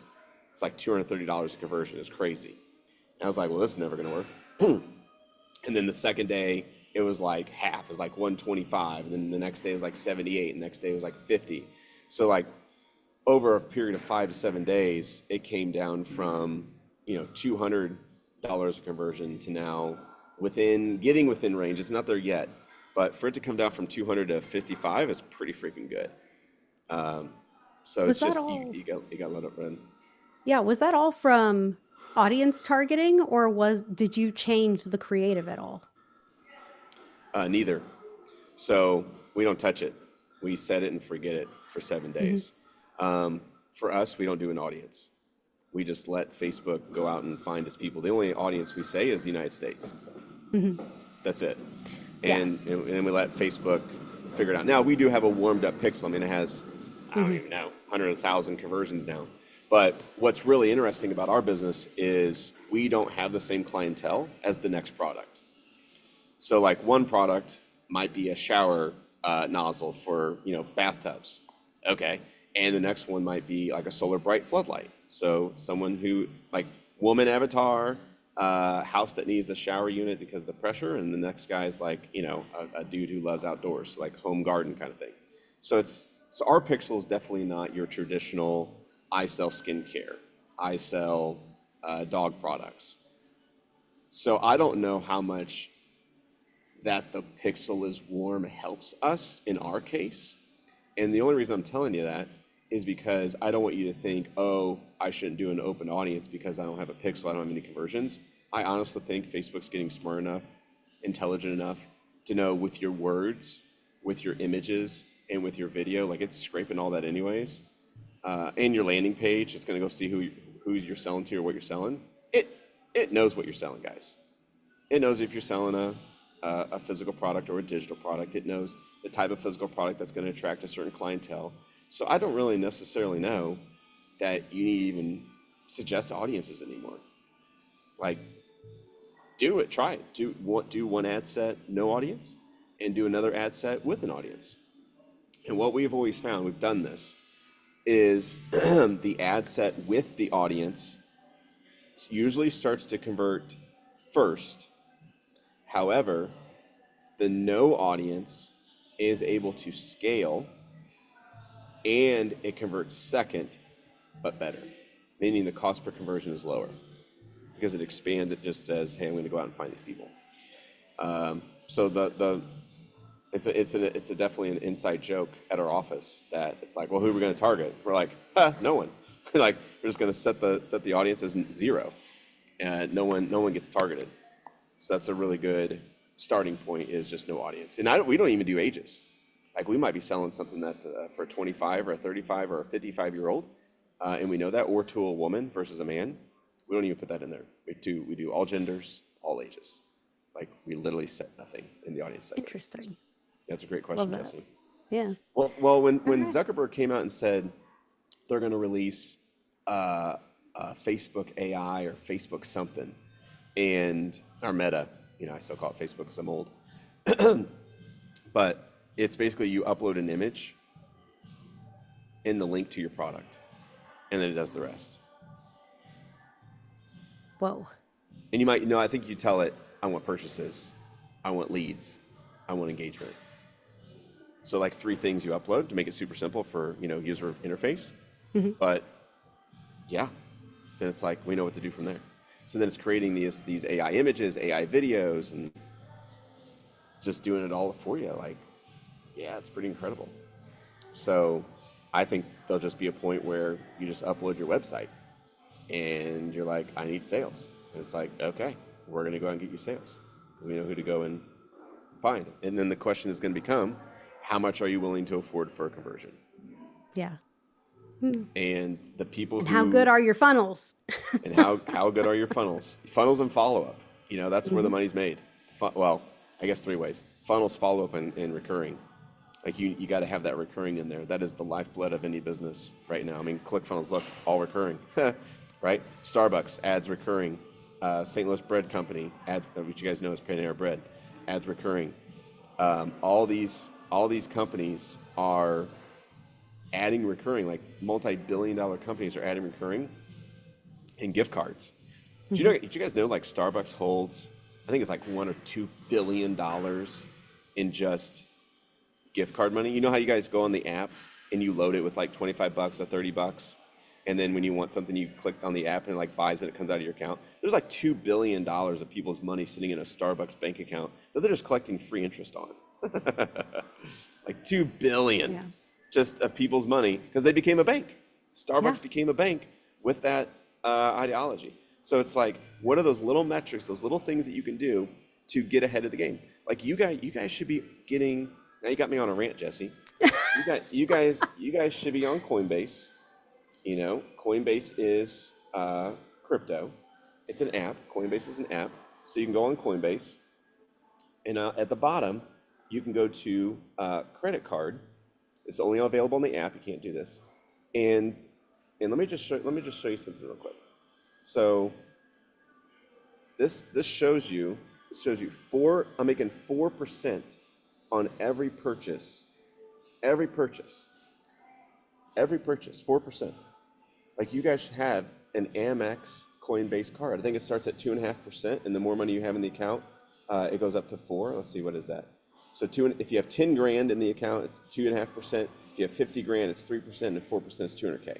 So by having 4%, 3% on your money that you're transacting through Facebook every single month, that is an additional 3% you're adding to what's called your bottom line of your profitability for your business. So even if you run a break-even funnel, a break-even business, and you solely just do your ads through Facebook, you just gain 3% in profit.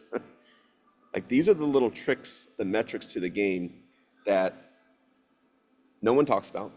I don't even know if people know this stuff. It's just the stuff that we've had to figure out because it's hard. It's a hard game, and you got to get those little. It's like the Michael Jordan sneakers you pump up for the basketball. It's like those little sneakers give you that little edge to get the basketball in the hoop, right? It's the Coinbase Amex that gives you that little edge that helps your company profit.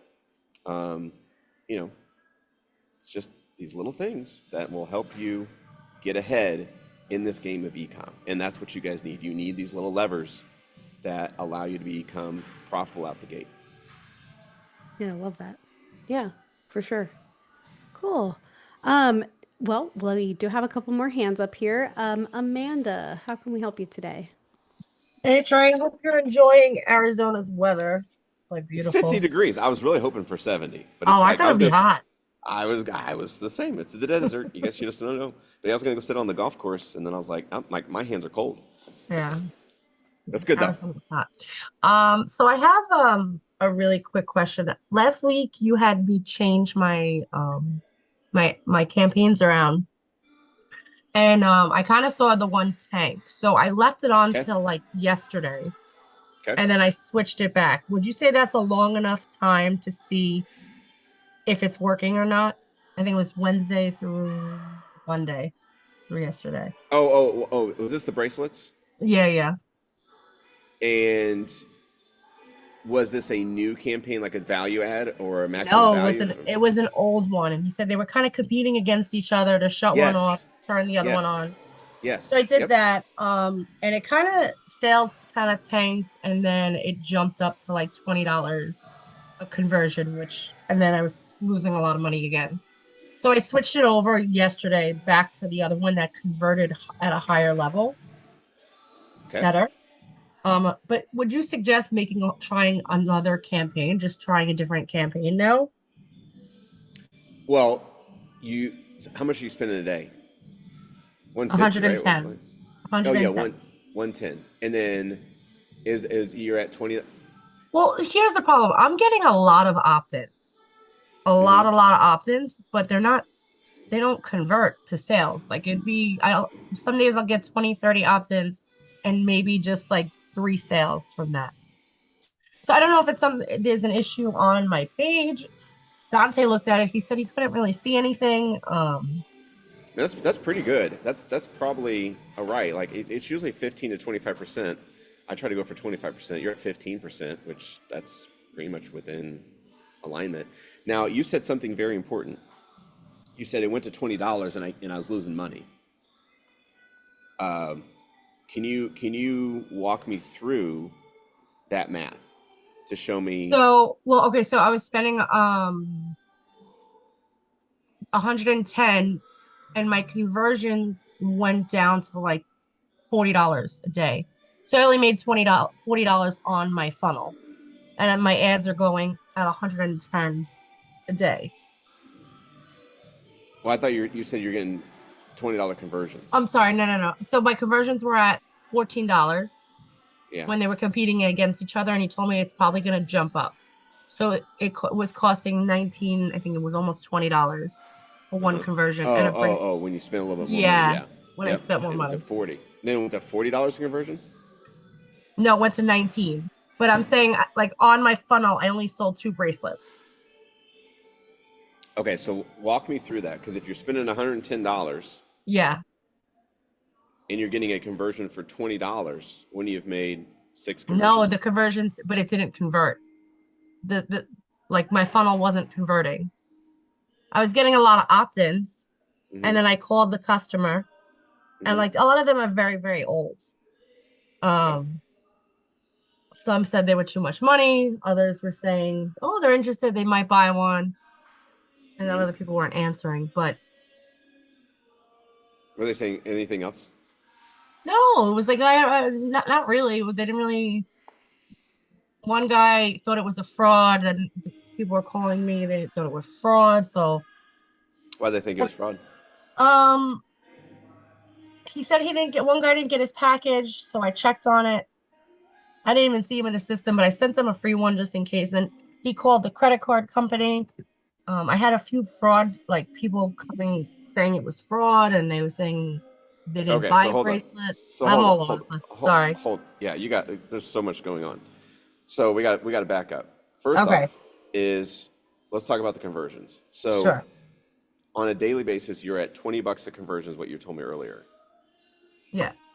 Is that true? Yeah, can I just show you? Because I don't think I'm explaining this correctly. Yeah.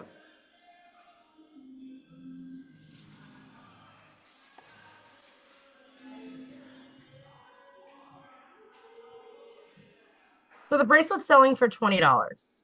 Mm-hmm. I'll get like 20 opt-ins, but out of those opt-ins, I might be getting 2 sales.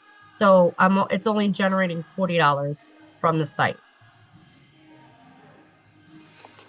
Okay, so you made 2 conversions per day. Per day. So then your cost per acquisition is $55. Yeah, but even under my ads, I don't know if it's something weird with ClickFunnels, because it'll say that I made an order. Mm-hmm. But when I look at my actual orders, there's only 2. Okay. But under my ads, I think is right here. So you have a double fire. You have a double firing issue.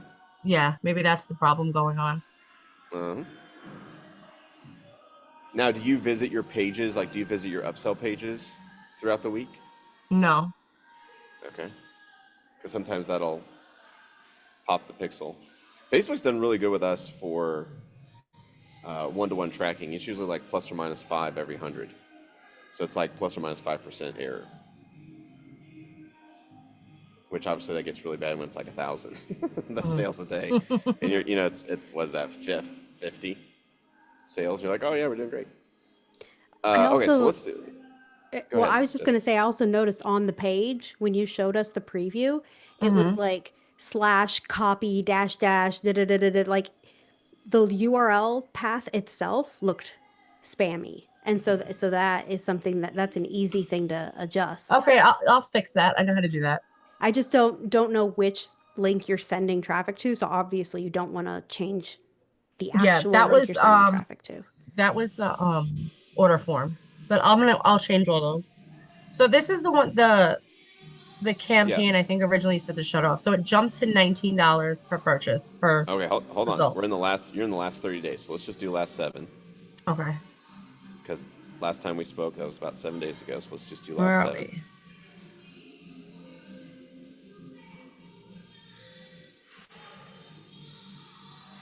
If that'll work. Okay. All right. So we're showing 2280 on the campaign we're currently actively running. Yeah, I just turned that on last In night. your, oh, you turned that one on? And I shut this one off. Okay. Oh, you raised the budget? Because that one's at 110 campaign budget. Yeah, I raised the budget on that one and then shut Okay, the so other one off. this one's at 26. So you show 20. So over the last 7 days, you show a total of 24 plus 17 sales. So 24 plus 17, do quick math, 41 sales. So how many sales did you have over the last 7 days from 5? I don't think that's 8 days, but January 5th to the 12th.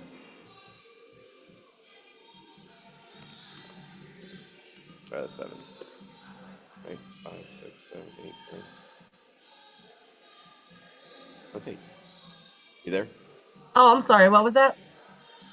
How many sales did you get over the last 8 days? Last 8 days. January 5th to the 12th. Let's go look at your funnel. Okay.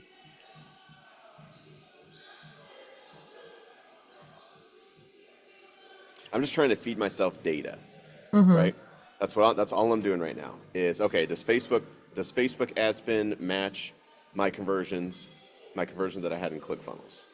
That's the first thing I got to do, because if not, then my cost per conversion is not $24. It's not $26. It's not $19. It's actually higher. Or maybe, hey, sometimes good news is Facebook doesn't track all the purchases, and you actually got a lower cost per conversion. Okay, that makes Because sense. it's missing some conversions. So the first thing we're going to do is just kind of what I call do open signs. When you have a retail store, first thing you do is you take your key out and you unlock the front door. The second thing you do is you pop the little switch that says open, and the third thing you do is you open the cash register. If one of those things go missing, your store isn't open. You cannot transact business. If you forget to open the door, no customers. If you get to click the open sign, no one's coming in. If you forget to unlock the cash register, no one can buy from you. So the same thing applies to funnels. Are we running traffic on Facebook? Is it spending money? Is it getting conversions? Yes. Okay, that key is working. Are we getting conversions actually inside our funnel? Yes. Do the numbers match? Yes. Okay, cool. So that seems to be working. Next thing we do is we look at how many clicks Facebook sent over, how much were those clicks, hopefully under $1 around it. And if so, then the funnel is broken. If they're higher than $1, the Facebook is broken. And not necessarily broken, it just needs adjusting, needs optimization. So, okay, so let's see how many sales you achieved. But should I do that? Go to the analytics? Yeah. Okay.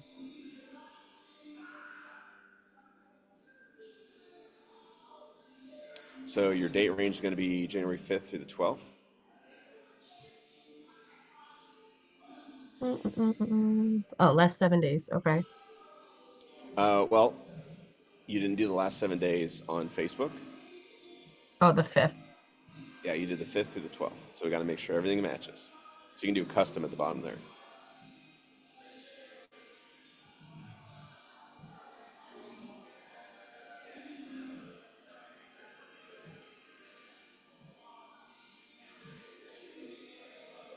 Did that load?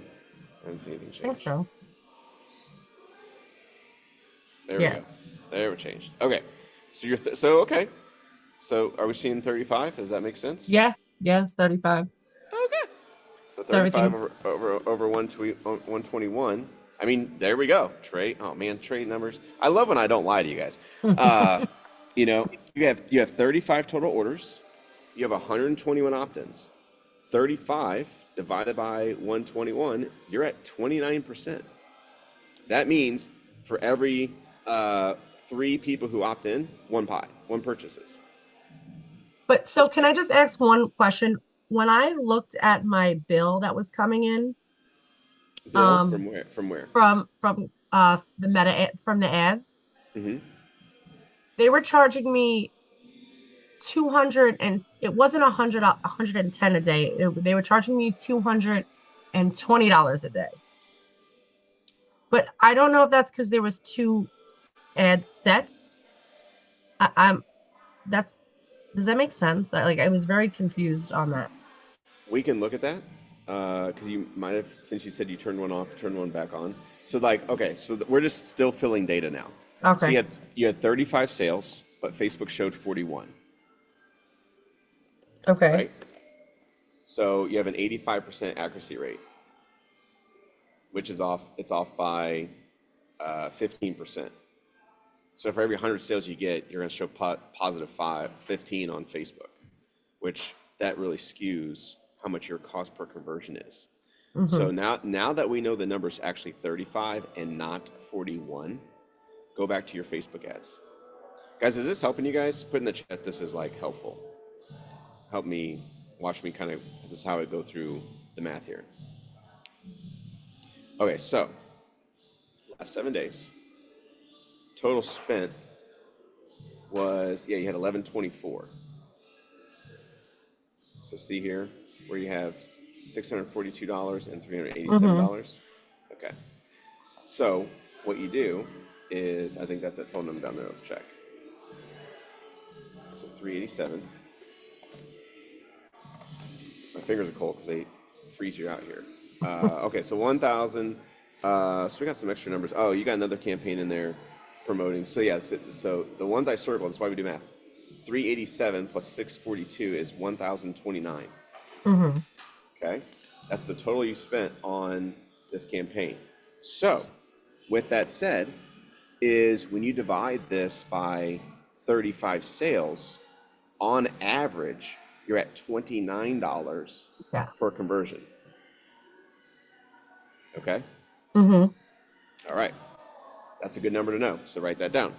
It's costing me $29 per conversion. Total ad spend was $1,029 for that time period, the 5th through the 12th. Okay, cool. So like we gotta make sure that we're making money. So now let's go back to your ClickFunnels account because I think it only showed like $400. 48. Yeah, 48. Okay, cool. So 488 divided by 35 is, and this is where signals start going off in my head, because it's saying that our average order value is $13.94. Yeah. Which I know that's not right, because aren't you selling the bracelets for 19? Yeah, so numbers aren't correct. So my question is it saying the total orders is actually upsells included? And if you look over to the right here, you can actually see where it says customers is 16. Now let's take 488 divided by 16. Now that seems a little more accurate because that's $30.50 per customer. Right? Now let's do this.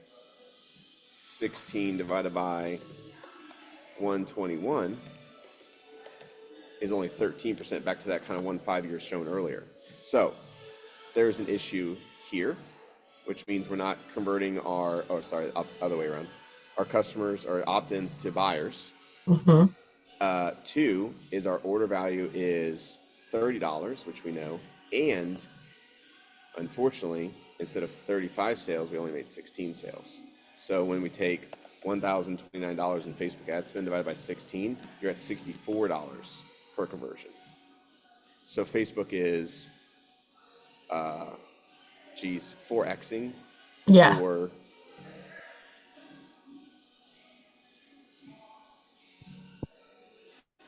let's see, it's 35, 16, so 51. All right, so we got like three issues that we got to figure out. The first issue is why is it converting the pixel? Why is the pixel showing 41? You only got 16 sales. So do you have the pixel helper? This thing up right here. Yep. So let's go to your funnel.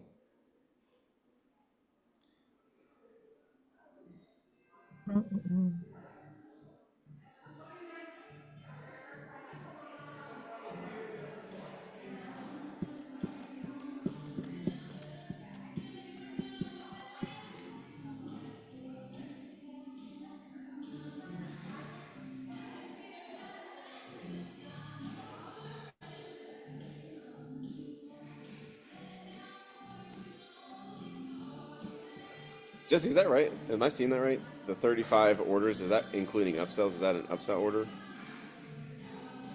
I think it is. Okay. And customers is how many people came through? Yeah. All right. I will say that I know that a lot of people who have like ad agencies and stuff, they often use external tracking programs like Hyros or Segmetrics to help mitigate this. And we've seen that in those as well. Some may accidentally attribute too much because a lot of these systems, the way we run upsells and order bumps and stuff like that can be confusing sometimes to a program that it's just trying to grab the numbers. It doesn't quite understand what your funnel looks like. Yep. All right, so Pixel Helpers make sure that when you place your pixel from the Facebook, that's how Facebook knows what your page is. When someone reaches the confirmation page, you kind of tell it through what's called a purchase pixel.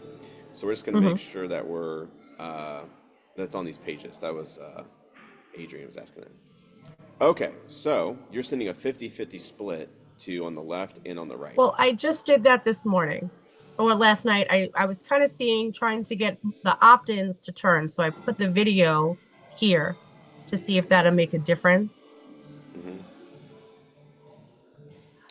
Yep. Okay, you're doing a lot really fast with not much traffic, which is good because it's good to talk about of why I'd probably do it a little differently. Let's look at the page you were running traffic to, which is, I'm assuming, the one this on the left. one right to the left, yeah. Okay, so let's check that one out. Go to that one first. Do you want to see from the beginning or? Yep, sure do. Because we want to make sure this pixel's placed correctly.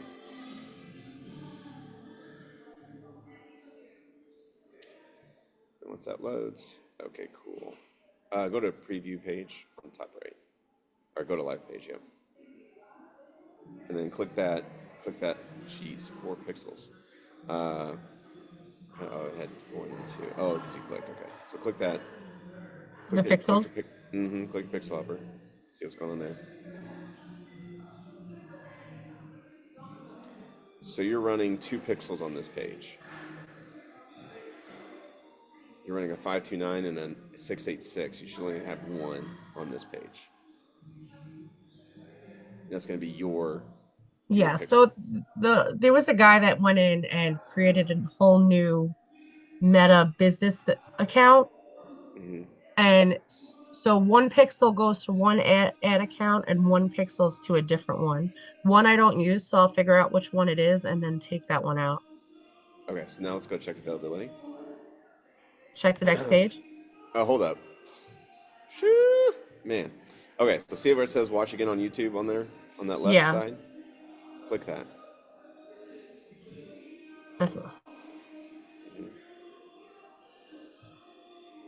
It's not letting me. Or my computer's super slow. Yeah, it might be just because we're on Zoom.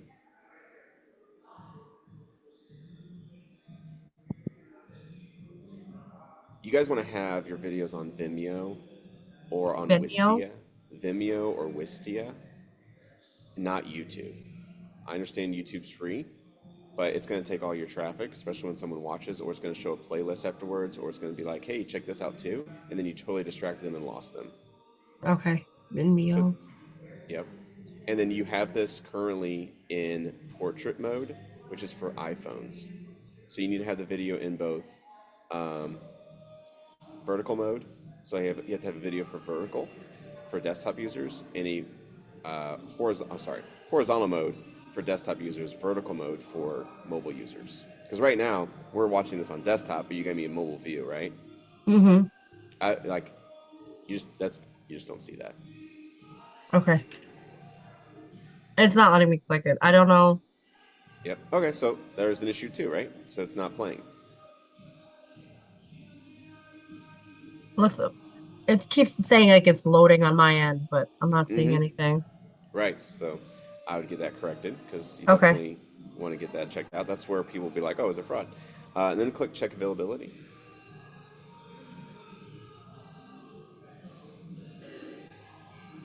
Okay, and then click that pixel helper again.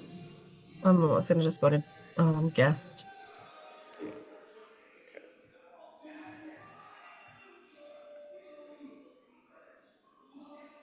so we got that same 2 pixels. Both are page views. Okay, cool. All right, so then put in your information and just go ahead and pretend you're going to click quantity. Mm-hmm. And all I'm looking for here is I'm just trying to make sure there's no purchase pixel on any of these steps because no one's made a purchase yet.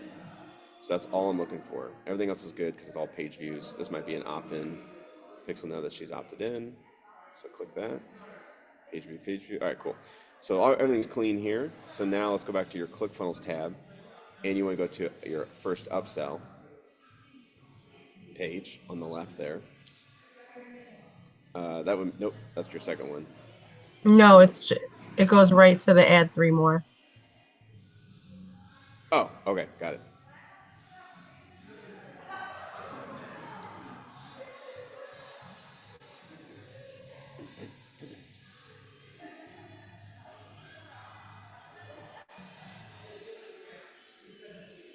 All right, so on this page, I'll make sure you get your buttons. Oh, you don't even have you don't have your purchase pixel here. So you want to move your purchase pixel to this page. You guys always want to have. Oh wait, maybe it is. Go to your live page on the right there. Maybe it is there. Let's check.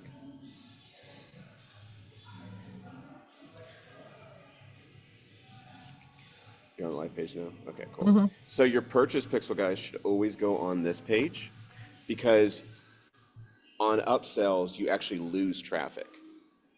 So you'll lose people on the second upsell, the third upsell, the fourth upsell, or whatever, just because people are like, I'm done buying or I've completed checkout. So always have the purchase pixel on the first upsell page, no matter what it is. If you move those upsell pages around later on because one's converting better than the other, just make sure you push that purchase pixel back to that first upsell page. Also, the thing I was going to tell you, Amanda, is on this page, make sure the button to buy more is above the fold. That means no one should be able to scroll without buying, or they should be able to buy without scrolling. Okay. Yep, that's what we want. Same thing for mobile. So if you right click this and you say inspect page, inspect. So we want the same thing on this layout, which is going to be different than your desktop layout. So see how you got so much text? Yeah. And that's interesting. It almost doesn't look like it's mobile optimized either because it looks like they have to scroll to the right. Yeah. Bless you. Thanks. So I would make sure you guys, there you go. That's what made your computer. Okay, so when this, I'd love to have a button. And you almost got it. Looks like you almost have it. It's right there. Yeah. And then is it gray or is that just a header?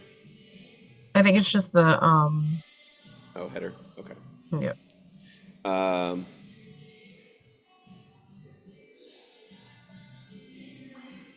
It's not even letting me scroll. You can also have it hover. A lot of people do that on mobile so that it's like stuck to the bottom no matter where they're scrolling. Yep. So I love all that.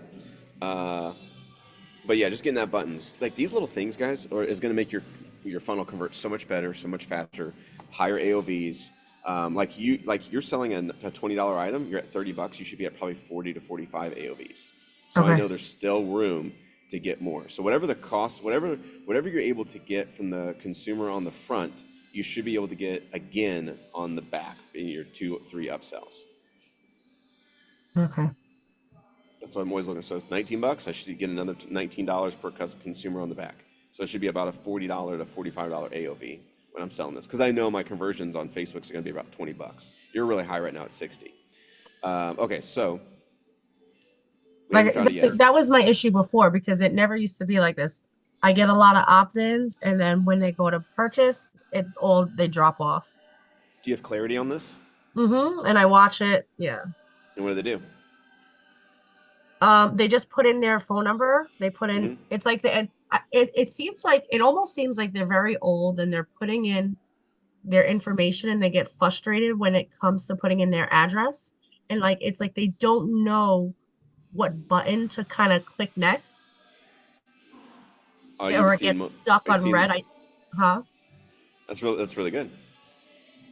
So I don't really know how to fix that because ClickFunnels uses all that information. Like you need their address, obviously, but if they're not, I don't know. It's very odd. All right, we'll check it out. All right, so keep going back.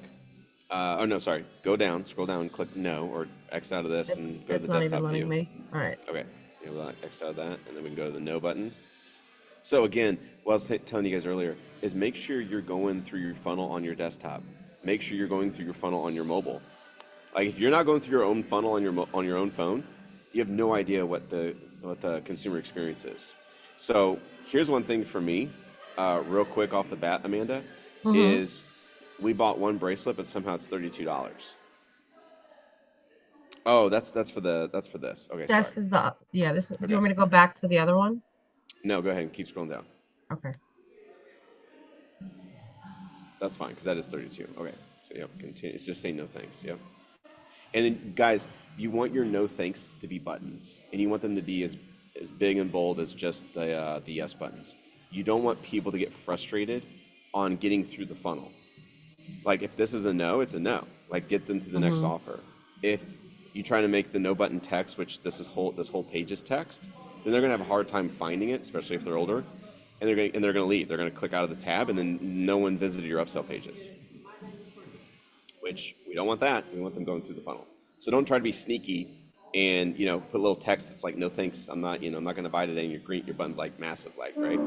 That'll just create refunds because they'll say, oh, I accidentally clicked it, or two, you lost them and you lowered the AOV because no one ever got here because they weren't able to find it. Click your pixel helper again. Looks like we're still doing page views.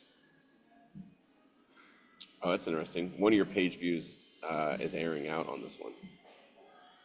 Okay. 529. Yeah, 529 is airing out. That's okay. It's just a page view, so I'm not too worried about that. All right, so then click the no thanks button on this. I'm starting to wonder if you have the conversions set up in your account versus pixels. And you're just like, oh, if they go to this link, count it as a purchase. But we'll see. But also if you said link or if you said click is detected, is it also detecting when they click no thank you? Right. You're talking about the same thing I just said? We're set up in the Facebook? Yeah, well, I mean, because when you click the pixel helper, it says that the clicks are detected. Yeah. And I'm the clicks are wondering if detected. Facebook's reading clicks, no matter what kind of click, as a sale. All right, click that pixel helper again. We got 3 this time. All right, nope, no purchase pixels yet. All right, keep going. Let's go to the next one. It's like a little Easter hunt. Looking for the egg.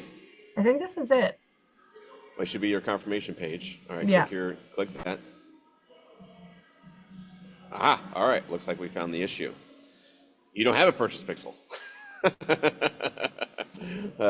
All right, so that means, Jesse called it, is you set up probably the purchases through Facebook. I did. And Facebook is like, okay, when I see this link, that means that the person checked out. And for whatever reason, you're getting a 4x error. So you're off by like 300% because you got 16 conversions, and it showed 41. So that's not good. So we need to place the purchase pixel in the first upsell through code, which you have most of it here, and remove that from Facebook where you set it up to be a conversion. Okay. And you do it through ClickFunnels. The purchase pixel, yeah. Yep. I don't know if we'll have time to set that up. You No, can probably check. no. I could figure this out. Yeah, ChatGPT. I appreciate all the time because I couldn't understand why. I was like, this doesn't make sense. Yeah, well, we need to feed Facebook the right data. And what's happening is, if it thinks it's getting a purchase, then it's going to go target more of those people. Gotcha. And if they didn't buy, guess what's going to target? Non-buyers. Yeah. And then you go down this rabbit hole of non-buyers, and you're like, why is my funnel failing? Why is my Facebook ads increasing? Well, we're targeting the wrong people. Because you're telling Facebook, hey, you're getting conversions. Hey, I'm doing the right thing. Amanda's going to love me. And you're over here saying, guys, I only got like 16 conversions in ClickFunnels. Oh, I thought I bought. What's Okay. going on? You know? Okay, so the other thing I was going to show you that you brought up fraud earlier, and this is for everyone because everyone needs to manage their Facebook posts. Like Facebook is keyboard warriors. You got, you know, Mad Grandma, you got Grumpy Grandpa, you got, you know, no Slick Sam, you got Drunk Whiskey you know, Dylan, and they don't care, right? They'll take their frustration out on your ad, and that is only going to hurt you, not help you. So I have what I call house rules. So if that person came into my house and they started talking on Facebook or they started talking to my house the way they're talking on Facebook, would I allow it, or would I, No. you know, cut it off and be like, hey guys, what the hell? So luckily Facebook has all that as a guard. And all you have to do is go to facebook.com and go to your page. That's right, Patricia, house rules.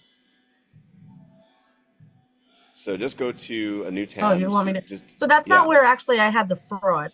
It was through Stripe. Like they were complaining that was fraud on their account. Yeah. Well, they went and did a chargeback on your account. Yeah. Yep. Because for whatever reason. But I'm going to show you.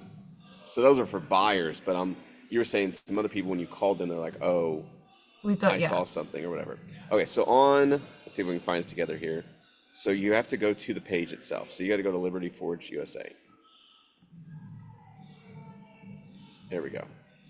And then on the left side, see where it says settings? Mm-hmm. Go there. Scroll down on the left side still. And then see where it says followers and public content, click that. And scroll down on this middle page here. There we go. All right, see that button right there that says, you guys need to all click this bad boy. This is gonna help you so much. Click that button right there. So that's gonna hide posts with profanity, like, you know, cuss words. The next thing you need to turn on is this bad boy right here. This is your saving grace. This is a free, you know, Indian, just like freaking in your back end, just making sure you're not getting bad words. So for free, you get to come in here and tell it all the words you hate to see on your page. So what I do is every day, sometimes 5 times a day, I am watching the comments on our ads. So Amanda, for this example, we're going to go to a new tab, and again, just keep this open. Go to new tab. Oh, a new tab up here? Yeah, new tab on your browser. Okay. Yeah. Facebook again. And then over on the right, you're going to act as your page, which looks like you are. Cool. So then click. By the way, you guys are going to watch the recording of this because I'm going through pretty quick. But you're going to click this messenger here. This is just a fast way to find the comments. And you might not have any, I don't know. But this is how I do it. Because we get 10 a day of just ones I'm like, those are junk. People are crazy. Yeah. Like okay, nothing better to do. So then right here, where it says Facebook comments, click that. Oh, where'd it go? Here it is. Yep. Nice. Okay, so this is my favorite spot. This is Trey's home. I always come over here. He's always chilling in here. So, okay, so I click on these right here. So I click this, and now unfortunately you can't if someone uploads an image, you can't delete that, but it just takes me to the post, and then I'm able to see things. So, on that first one you had. Oh. This one right here? That's good to know. Yep. So again, it's a good way to learn too why people are not buying. So that lady says, I need a lady's side. All right, so hold up, stop. So this is something I would hide right here. This is nonsense. But you can't, with the settings I just showed you, you can't make that go away automatically. Okay. Like, this is why you need to manage your comments. Because people come in here and you know, they'll put political stuff, they'll put, I mean, just everything. Yeah. So, yep, that's hidden now. So no one else can see that, which is great. So scroll down on this comment section. Let's see what the... Where you want me to, over here? Yeah, I'm just looking at your posts. Like, people see what they're saying. So cool. That's good. I like that. Scroll down. Anything positive, I'll keep, right? Yeah, everything's pretty. Right, I do kind of check it for the most part. Yep. All right. Nice. And if you have the face... Aha. Okay. Perfect. So this right here, guys, is a buyer. This is a buyer right here. David is a buyer. Okay. But he's not buying because he's afraid it's not going to fit him. So I would do two things. I would, one, reply to him and say, hey, it fits wrist size to this wrist size and it's adjustable or whatever, right? Okay. And then I know that this David was nice enough to comment here and say, oh, hey, here's why I'm not buying. But how many other Davids are there that aren't buying because of this question? So I take this question and I go put it in my FAQ on my page. And I say, what size wrist does this bracelet fit on? And you had another lady say, does this fit on women? She was saying, oh, I need a woman's size. So I have another question. How does this bracelet fit on a woman versus a man? And I would answer that question. So these people are telling you why they're not buying. Okay. So a question about the product is a reason they're not buying, guys. Okay, cool. So I'd reply to David, let him know, and then because other people are going to come here and see that comment as well, and they see that you're the page and you're responding, so that means someone's active. Again, creates trust. So keep scrolling down here. Or was that the last one? That was the last one. Cool, perfect. All right, so then I go, yep, exactly. I'll go to the next one and see what post. And sometimes it's obviously the duplicate of the same post. So scroll down this one. What do we got here? Oh, wow. Okay. Aha, there's that lady size of Solomon earlier. Okay. Okay, without that one. Yep, and then click the view more comments. Yep. So far, good comments. Love it. Cool, perfect. I have one, love that. Those are really good too. Because like, even though they might have bought from someone else, and they say I have one, people think that they bought it from you. Okay, there's a good one from Rich. Thank you, Rich. This will make my small dick seem bigger. So that's something I would be like, dude, that's house rules, bro. Like, you're breaking my house rules. Okay, hold up. You went too fast. You went too sorry. fast. So he said a couple things. He said the word dick and small and bigger. So I would take those three words and go back to your I see what you said. Facebook tab. And we're going to never allow any riches to come in our life again with that language. Okay, I had to find it. No, I think it was here. Yep, you guys liking this? Okay, so in here put dick, small, bigger, put all the cuss words, like F words, S words, D words, C words. I mean, even like damn, like go through here and do it all. And the other ones I put in, guys, is external sites: Amazon, Lowe's, Home Depot, Walmart, Costco, all that stuff. Okay. Because people are going to say like, oh, you can find it cheaper on Amazon. And so if you have the word Amazon in here, that comment will automatically be hidden for you. Because as you guys start scaling to $150, $300, $500, $1,000 a day, the comments are going to roll in, and you're going to be like, this is a full-time job to monitor these, but you're going to build this database. So every day you're just kind of adding, like right now I might add one word a week, just because my word database here is so full of things that I've just done over repetition, and now it's where it's like comments don't get through. So would it be helpful if I just gave you guys my my list here? Yeah. Helpful for anybody else? Just me, I don't want it. Yeah, I'll take it. Absolutely. Trey over delivering. All right. Let's see if I can find it here. Now, of course, this is going to have bad stuff in it, so I do apologize, but it is what it is.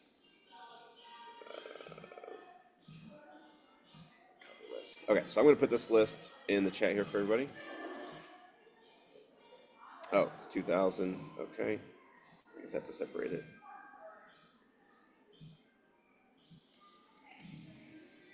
Oh, wow. This list is really big. Okay.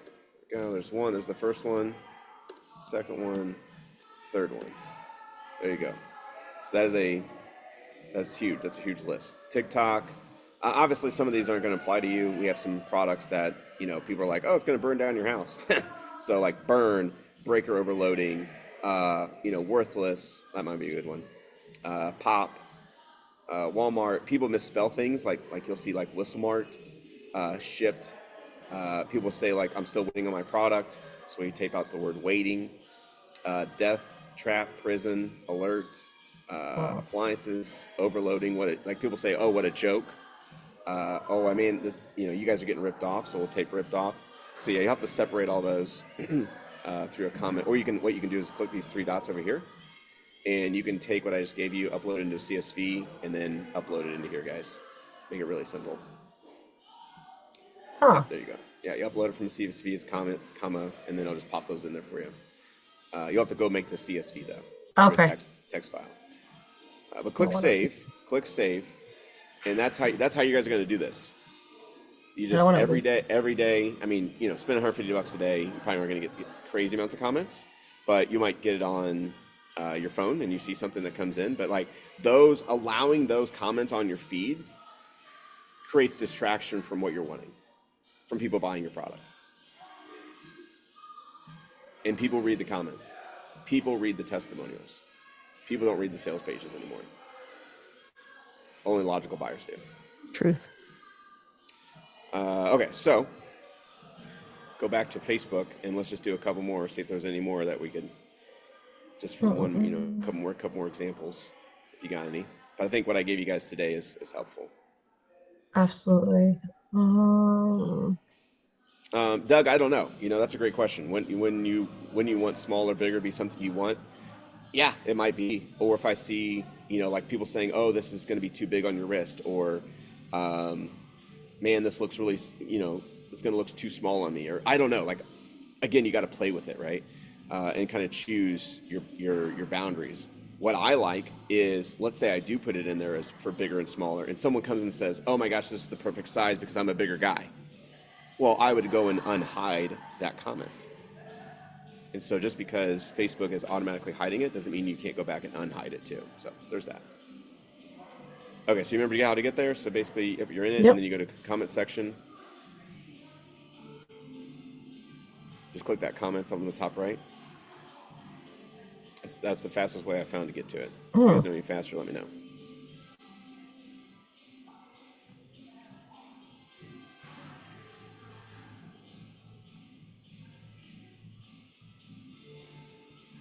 You can also bookmark it, right? Even better.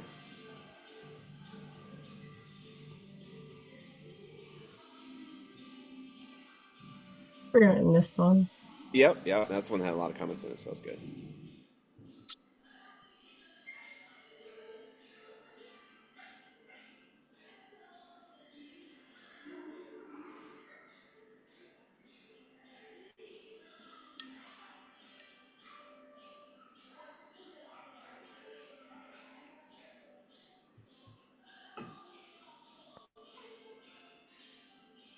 Now, do you think you should answer to them, or is a like okay?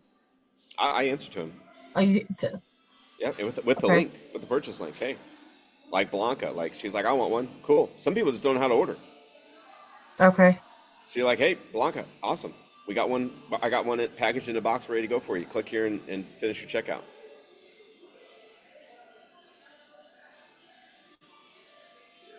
Aha, there we go. So here's John telling you why he can't order. Wanted to order 2 of these, but no payment card was available. That usually tells me the order form's broke. Ah, there we go. Look at this. Oh, John, same thing. Tried to order, but no payment card was displayed. That's interesting. Yeah. So I would private message him. Okay. And you know what? I guarantee you that dude put his name and info in there. And so I would call him Now it's been 4 weeks, so that's a long time. But like if you're on top of your ads like this, guys, boom, problem. Call John. John, hey, look, hey man, I'm the CEO of the business. You said on the comments that you're having trouble checking out. I'm not here to sell you anything. I'm just trying to resolve our issues. Were you checking out on mobile or desktop? I was on desktop. Were you on a Mac or a Windows machine? I was on a Windows machine. Were you on Safari, Chrome, Explorer? Which window browser were you using? Like you got to find out where their path was. Okay. Because if you're like, oh, how are you trying to? He's like, oh, I was just trying to, put my credit card information. Cool, but you don't know if it's a mobile issue. You don't know if it's a Windows issue. You don't know if it's a desktop issue. Like those are the main three questions. Is like, okay, what path did he get or did he see? And then that's where the problem might lie. Is okay, I was on a iPhone, so it's mobile, and I was trying to check out. So okay, we're using Chrome or Safari on the mobile. I was using Chrome, or he might say, oh, I just went through Facebook. So now he's using the Facebook browser. Okay, perfect. When you're on there, what were you seeing? If I send you the link right now to your phone, can you take a screenshot and send it to me, or can you record your screen? Like these people will do this stuff for you. All you got to do is ask.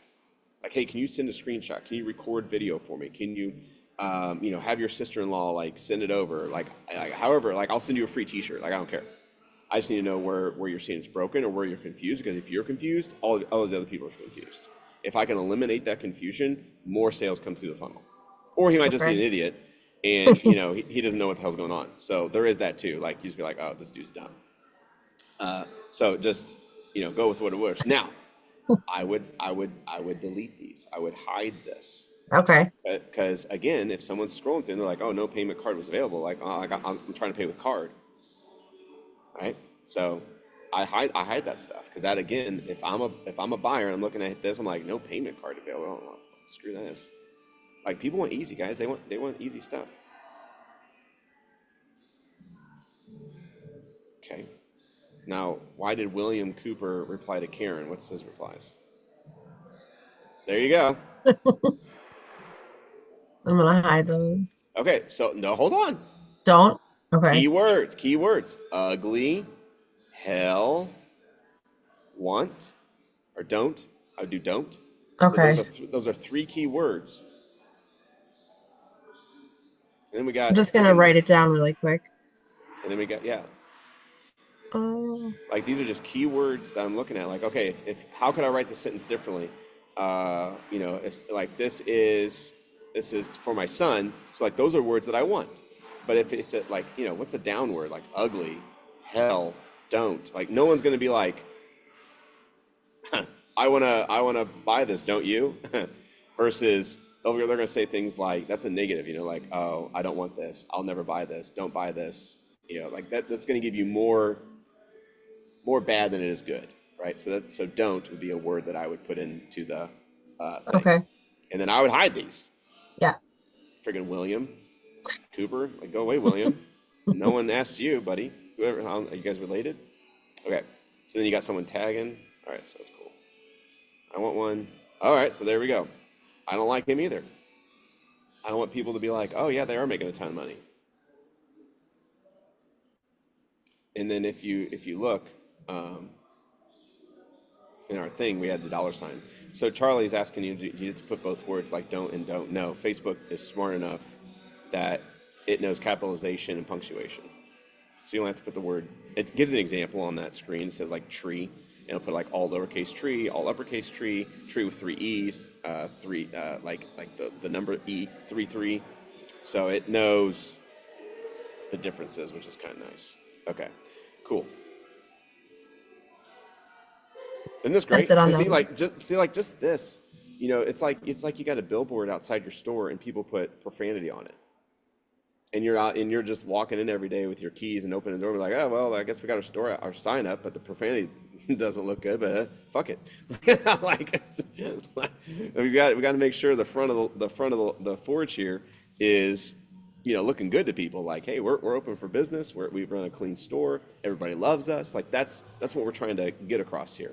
But you got these dang trolls and keyboard warriors just making a fool of themselves and really lowering, what the potential is for your Facebook ads.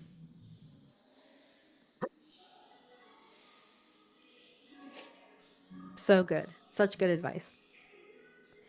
Yeah, it's you don't know what you don't know, right? Like you didn't know this. I Now know. you And do. you got to fix it from the It's start. it's really good information. Oh. You got some on that one? I think so. Okay, so what's that mean? It means how much is one. Oh. Oh, okay. So freaking Lewis over here doesn't even know how much it is. Yeah. Oh, here we go. Look at this. We got Patrick. Like, people are so confused, Amanda. How much is one? What size is it? Will it fit my wrist? I can't order. That's another guy. Why can't I call someone? Because I can't order. We gotta get a phone number up there. There is. Put it in more places. Put it at the Okay. bottom of the page. Put it at the top of the page. Put it, like around. Like if you, they're saying I can't call you, so they're not seeing it. Yeah. So either we need to make it bigger. We need to make it more contrasting on the page. Like they're telling you why here, guys. This is exactly why they're not ordering. If Lewis is saying it, if Patrick's saying it, if Tom's saying it, other people are just leaving. Like they don't got time to put a comment on it. Thank the Lord for Lewis. Thank the Lord for Patrick. They're telling you why your funnel's broke. Okay. I'm curious, Trey. What is your, so you can see here that she responded to the phone Yeah, number. what'd you say? And while What'd you she's say to clicking, Patrick? yeah, I'm also curious. You said that, so for example, the previous guy, like right here, she Oh, I put the left phone my number, phone right? number. Do you leave that because then that's proof that you answered, or is it something you hide? Like the guy who said that he couldn't order because of the credit card thing, would you not go back and say, "Hey, it was great to chat with you today. Glad we got it all resolved"? Or is it better to hide it completely? So for me, I'd probably hide this because I know it's an issue with my site now. I know I'm going to resolve it and fix it. So the next person is going to, like, I'm not going to save this guy. I'm not going to save Patrick. Patrick's not ordering for me. But the next Patrick might because I put my phone number differently on the site, right? So Patrick helped me sell the next guy. That's really what he's doing here. So by answering him and giving him the phone number, I would be, it's a 1 in probably 100 chance that he's going to call, and it's probably another 1 in 100 chance he's going to actually order something, because he probably already went to Amazon, he went somewhere else and found it, right? Like he's gone. So yeah, I would just take it with what it is, and Okay. I say, okay, Patrick, thank you. I will consider this as my phone number is not visible on the page, and you had troubles. I would also go look for him and see if he opted into my funnel, and if he did, I would call him. If he did not, I would click on his name and I would send him a message. Okay. And you can send it for one from Liberty. You could also send one from your personal and say, hey, I'm the CEO of Liberty. Saw that you're trying to order. I'm just trying to get a better idea of kind of what was going on. You said you couldn't order. What was happening on the page? So like people are obviously having issues checking out. Like we don't get these on our ads. No one says I can't order. So if they're saying they can't order, we got to figure that out, right? Like why are people leaving? People are trying to do something, or something's not visible, or something's a little wonky, right? Somewhere, or they're confused. So we got to figure out why they're confused, and which would lead me to that would be the first question I ask when I call my leads, is hey, Steven, saw that you're looking to purchase. Were you having trouble checking out? Were you having trouble ordering? We've had people in the past say that. I'm just trying to figure out what's wrong with our website or where people are getting confused. Help me help you. Okay. Yep. This is good though. This is like good data. Like we want this data. Like this is not a bad thing. This is a fantastic thing. I'd rather have 10 comments of people hating on me saying, hey, I can't click a button, or I can't put my credit card information in. Fantastic. That means people are trying to buy. They're just getting stuck. So let's get them unstuck. Okay. But do you think their age has anything to do with it? Because every person I've called has been over 75. So I don't know if it's like they're just not, like my mom's trying to use the computer or something like that. Like if so, then we build the page for people over 75. You could do that with an order form too. Yeah, make it bigger. Increase the font sizes.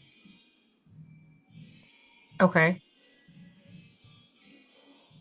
Okay, that makes sense. Go to an AAA, whatever that. Go to websites where people Accessibility. accessibility. Yeah. Yeah. Go to pages with older demographics. Mm-hmm. Like what companies are ADA. selling ADA. Yeah, ADA. there you go. ADA. Go to those websites and see what their funnel looks like. How Okay. big are their order forms? What is their text size fonts? And mimic it. Okay, I could do that. Yep, this is really, really good. This is really, really good stuff. Like, these are good signs. This means your product has life. You already know that. But Yeah. this just means that there's room for improvement. If we just had, people were like, oh, I love it. I bought one. This is great. That means, shoot, it's going to be harder to figure out what the optimization is. But with this, it tells us exactly what's going on. And we have people who we can call. We have people who we can message. We have Lewis, who is obviously speaking Spanish, and so and they're asking how much is one. So again, that's something we got to get answered, and we got to tell them. Would you do that? You would do that in a private message or just a comment both in Spanish? Both, yeah, both. Both? Okay. Yeah, I would respond to them in English though, because the people who are coming to this are reading English. They're not all Hispanic, right? No, but I could message him, right, and have some. You could have really good conversations with Lewis and being like, Okay. hey, on our website it shows 1995. Did you not see that part of it? Yeah. Did you gloss over it? So that means, okay, I probably need to add the price somewhere else. Maybe put it on a banner. Maybe put it on a star. Maybe put it on the button. When it says check availability, $19.99 for one. Just because you got one spot doesn't mean you can't have it in another. Every fold might have the price on it. Okay. Like people are dumb. Yeah. That's just how it Sure. is. Yeah.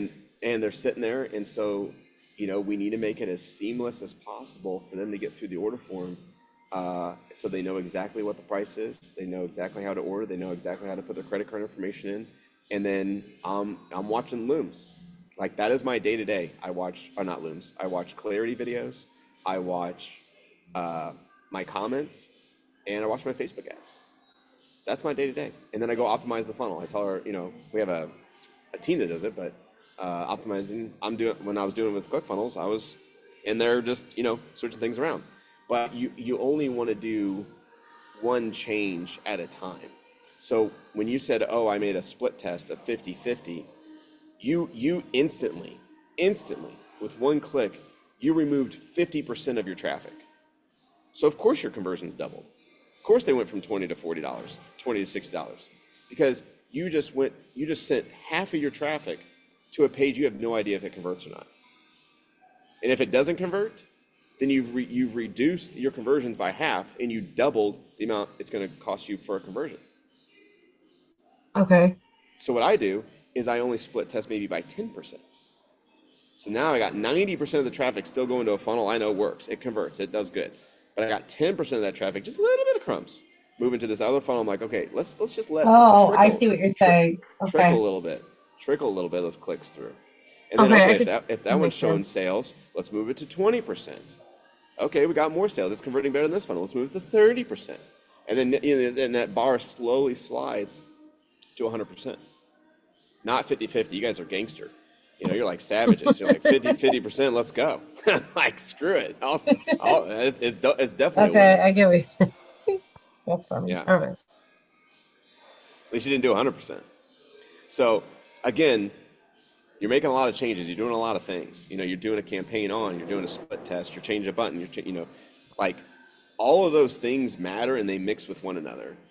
So if you're starting a new campaign, don't make any changes, because the funnel works. So now the question is, okay, well, was it the split test, or was it the campaign that increased the conversions? I don't know.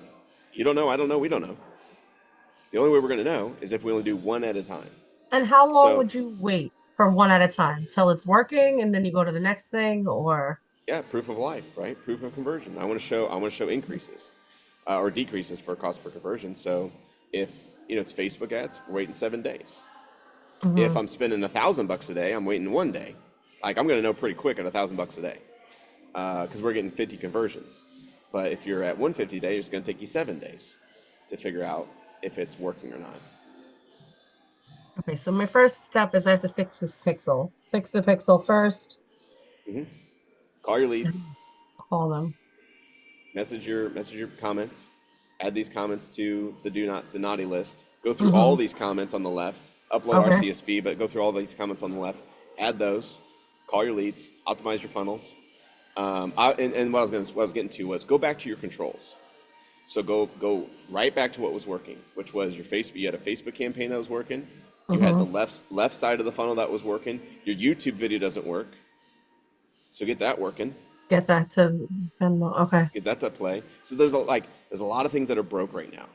So if we fix all these things, then my gut is you'll probably be back at about $20 a conversion. Okay. All right, I'm gonna fix all that. I appreciate it. You're welcome. You're welcome. It's great. Good call. Thank you so much. Hopefully this is helpful for everyone. Absolutely. Very valuable. Cool. Scott, there are a lot of ADA compliant like sites they're tools that can add ADA compliance to your sites. I don't know if some of the smaller ones, there are ways that you can do it more manually, but like big sites, most definitely you'll start to see the little accessibility things pulled in by external tools. It's kind of like when we had to add all the like the cookie banners and stuff like that. It's kind of your choice how you decide to implement.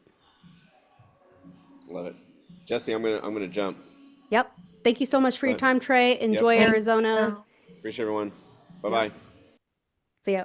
Thanks everyone for a great call today. Hope you learned something valuable and we'll see y'all tomorrow. Bye.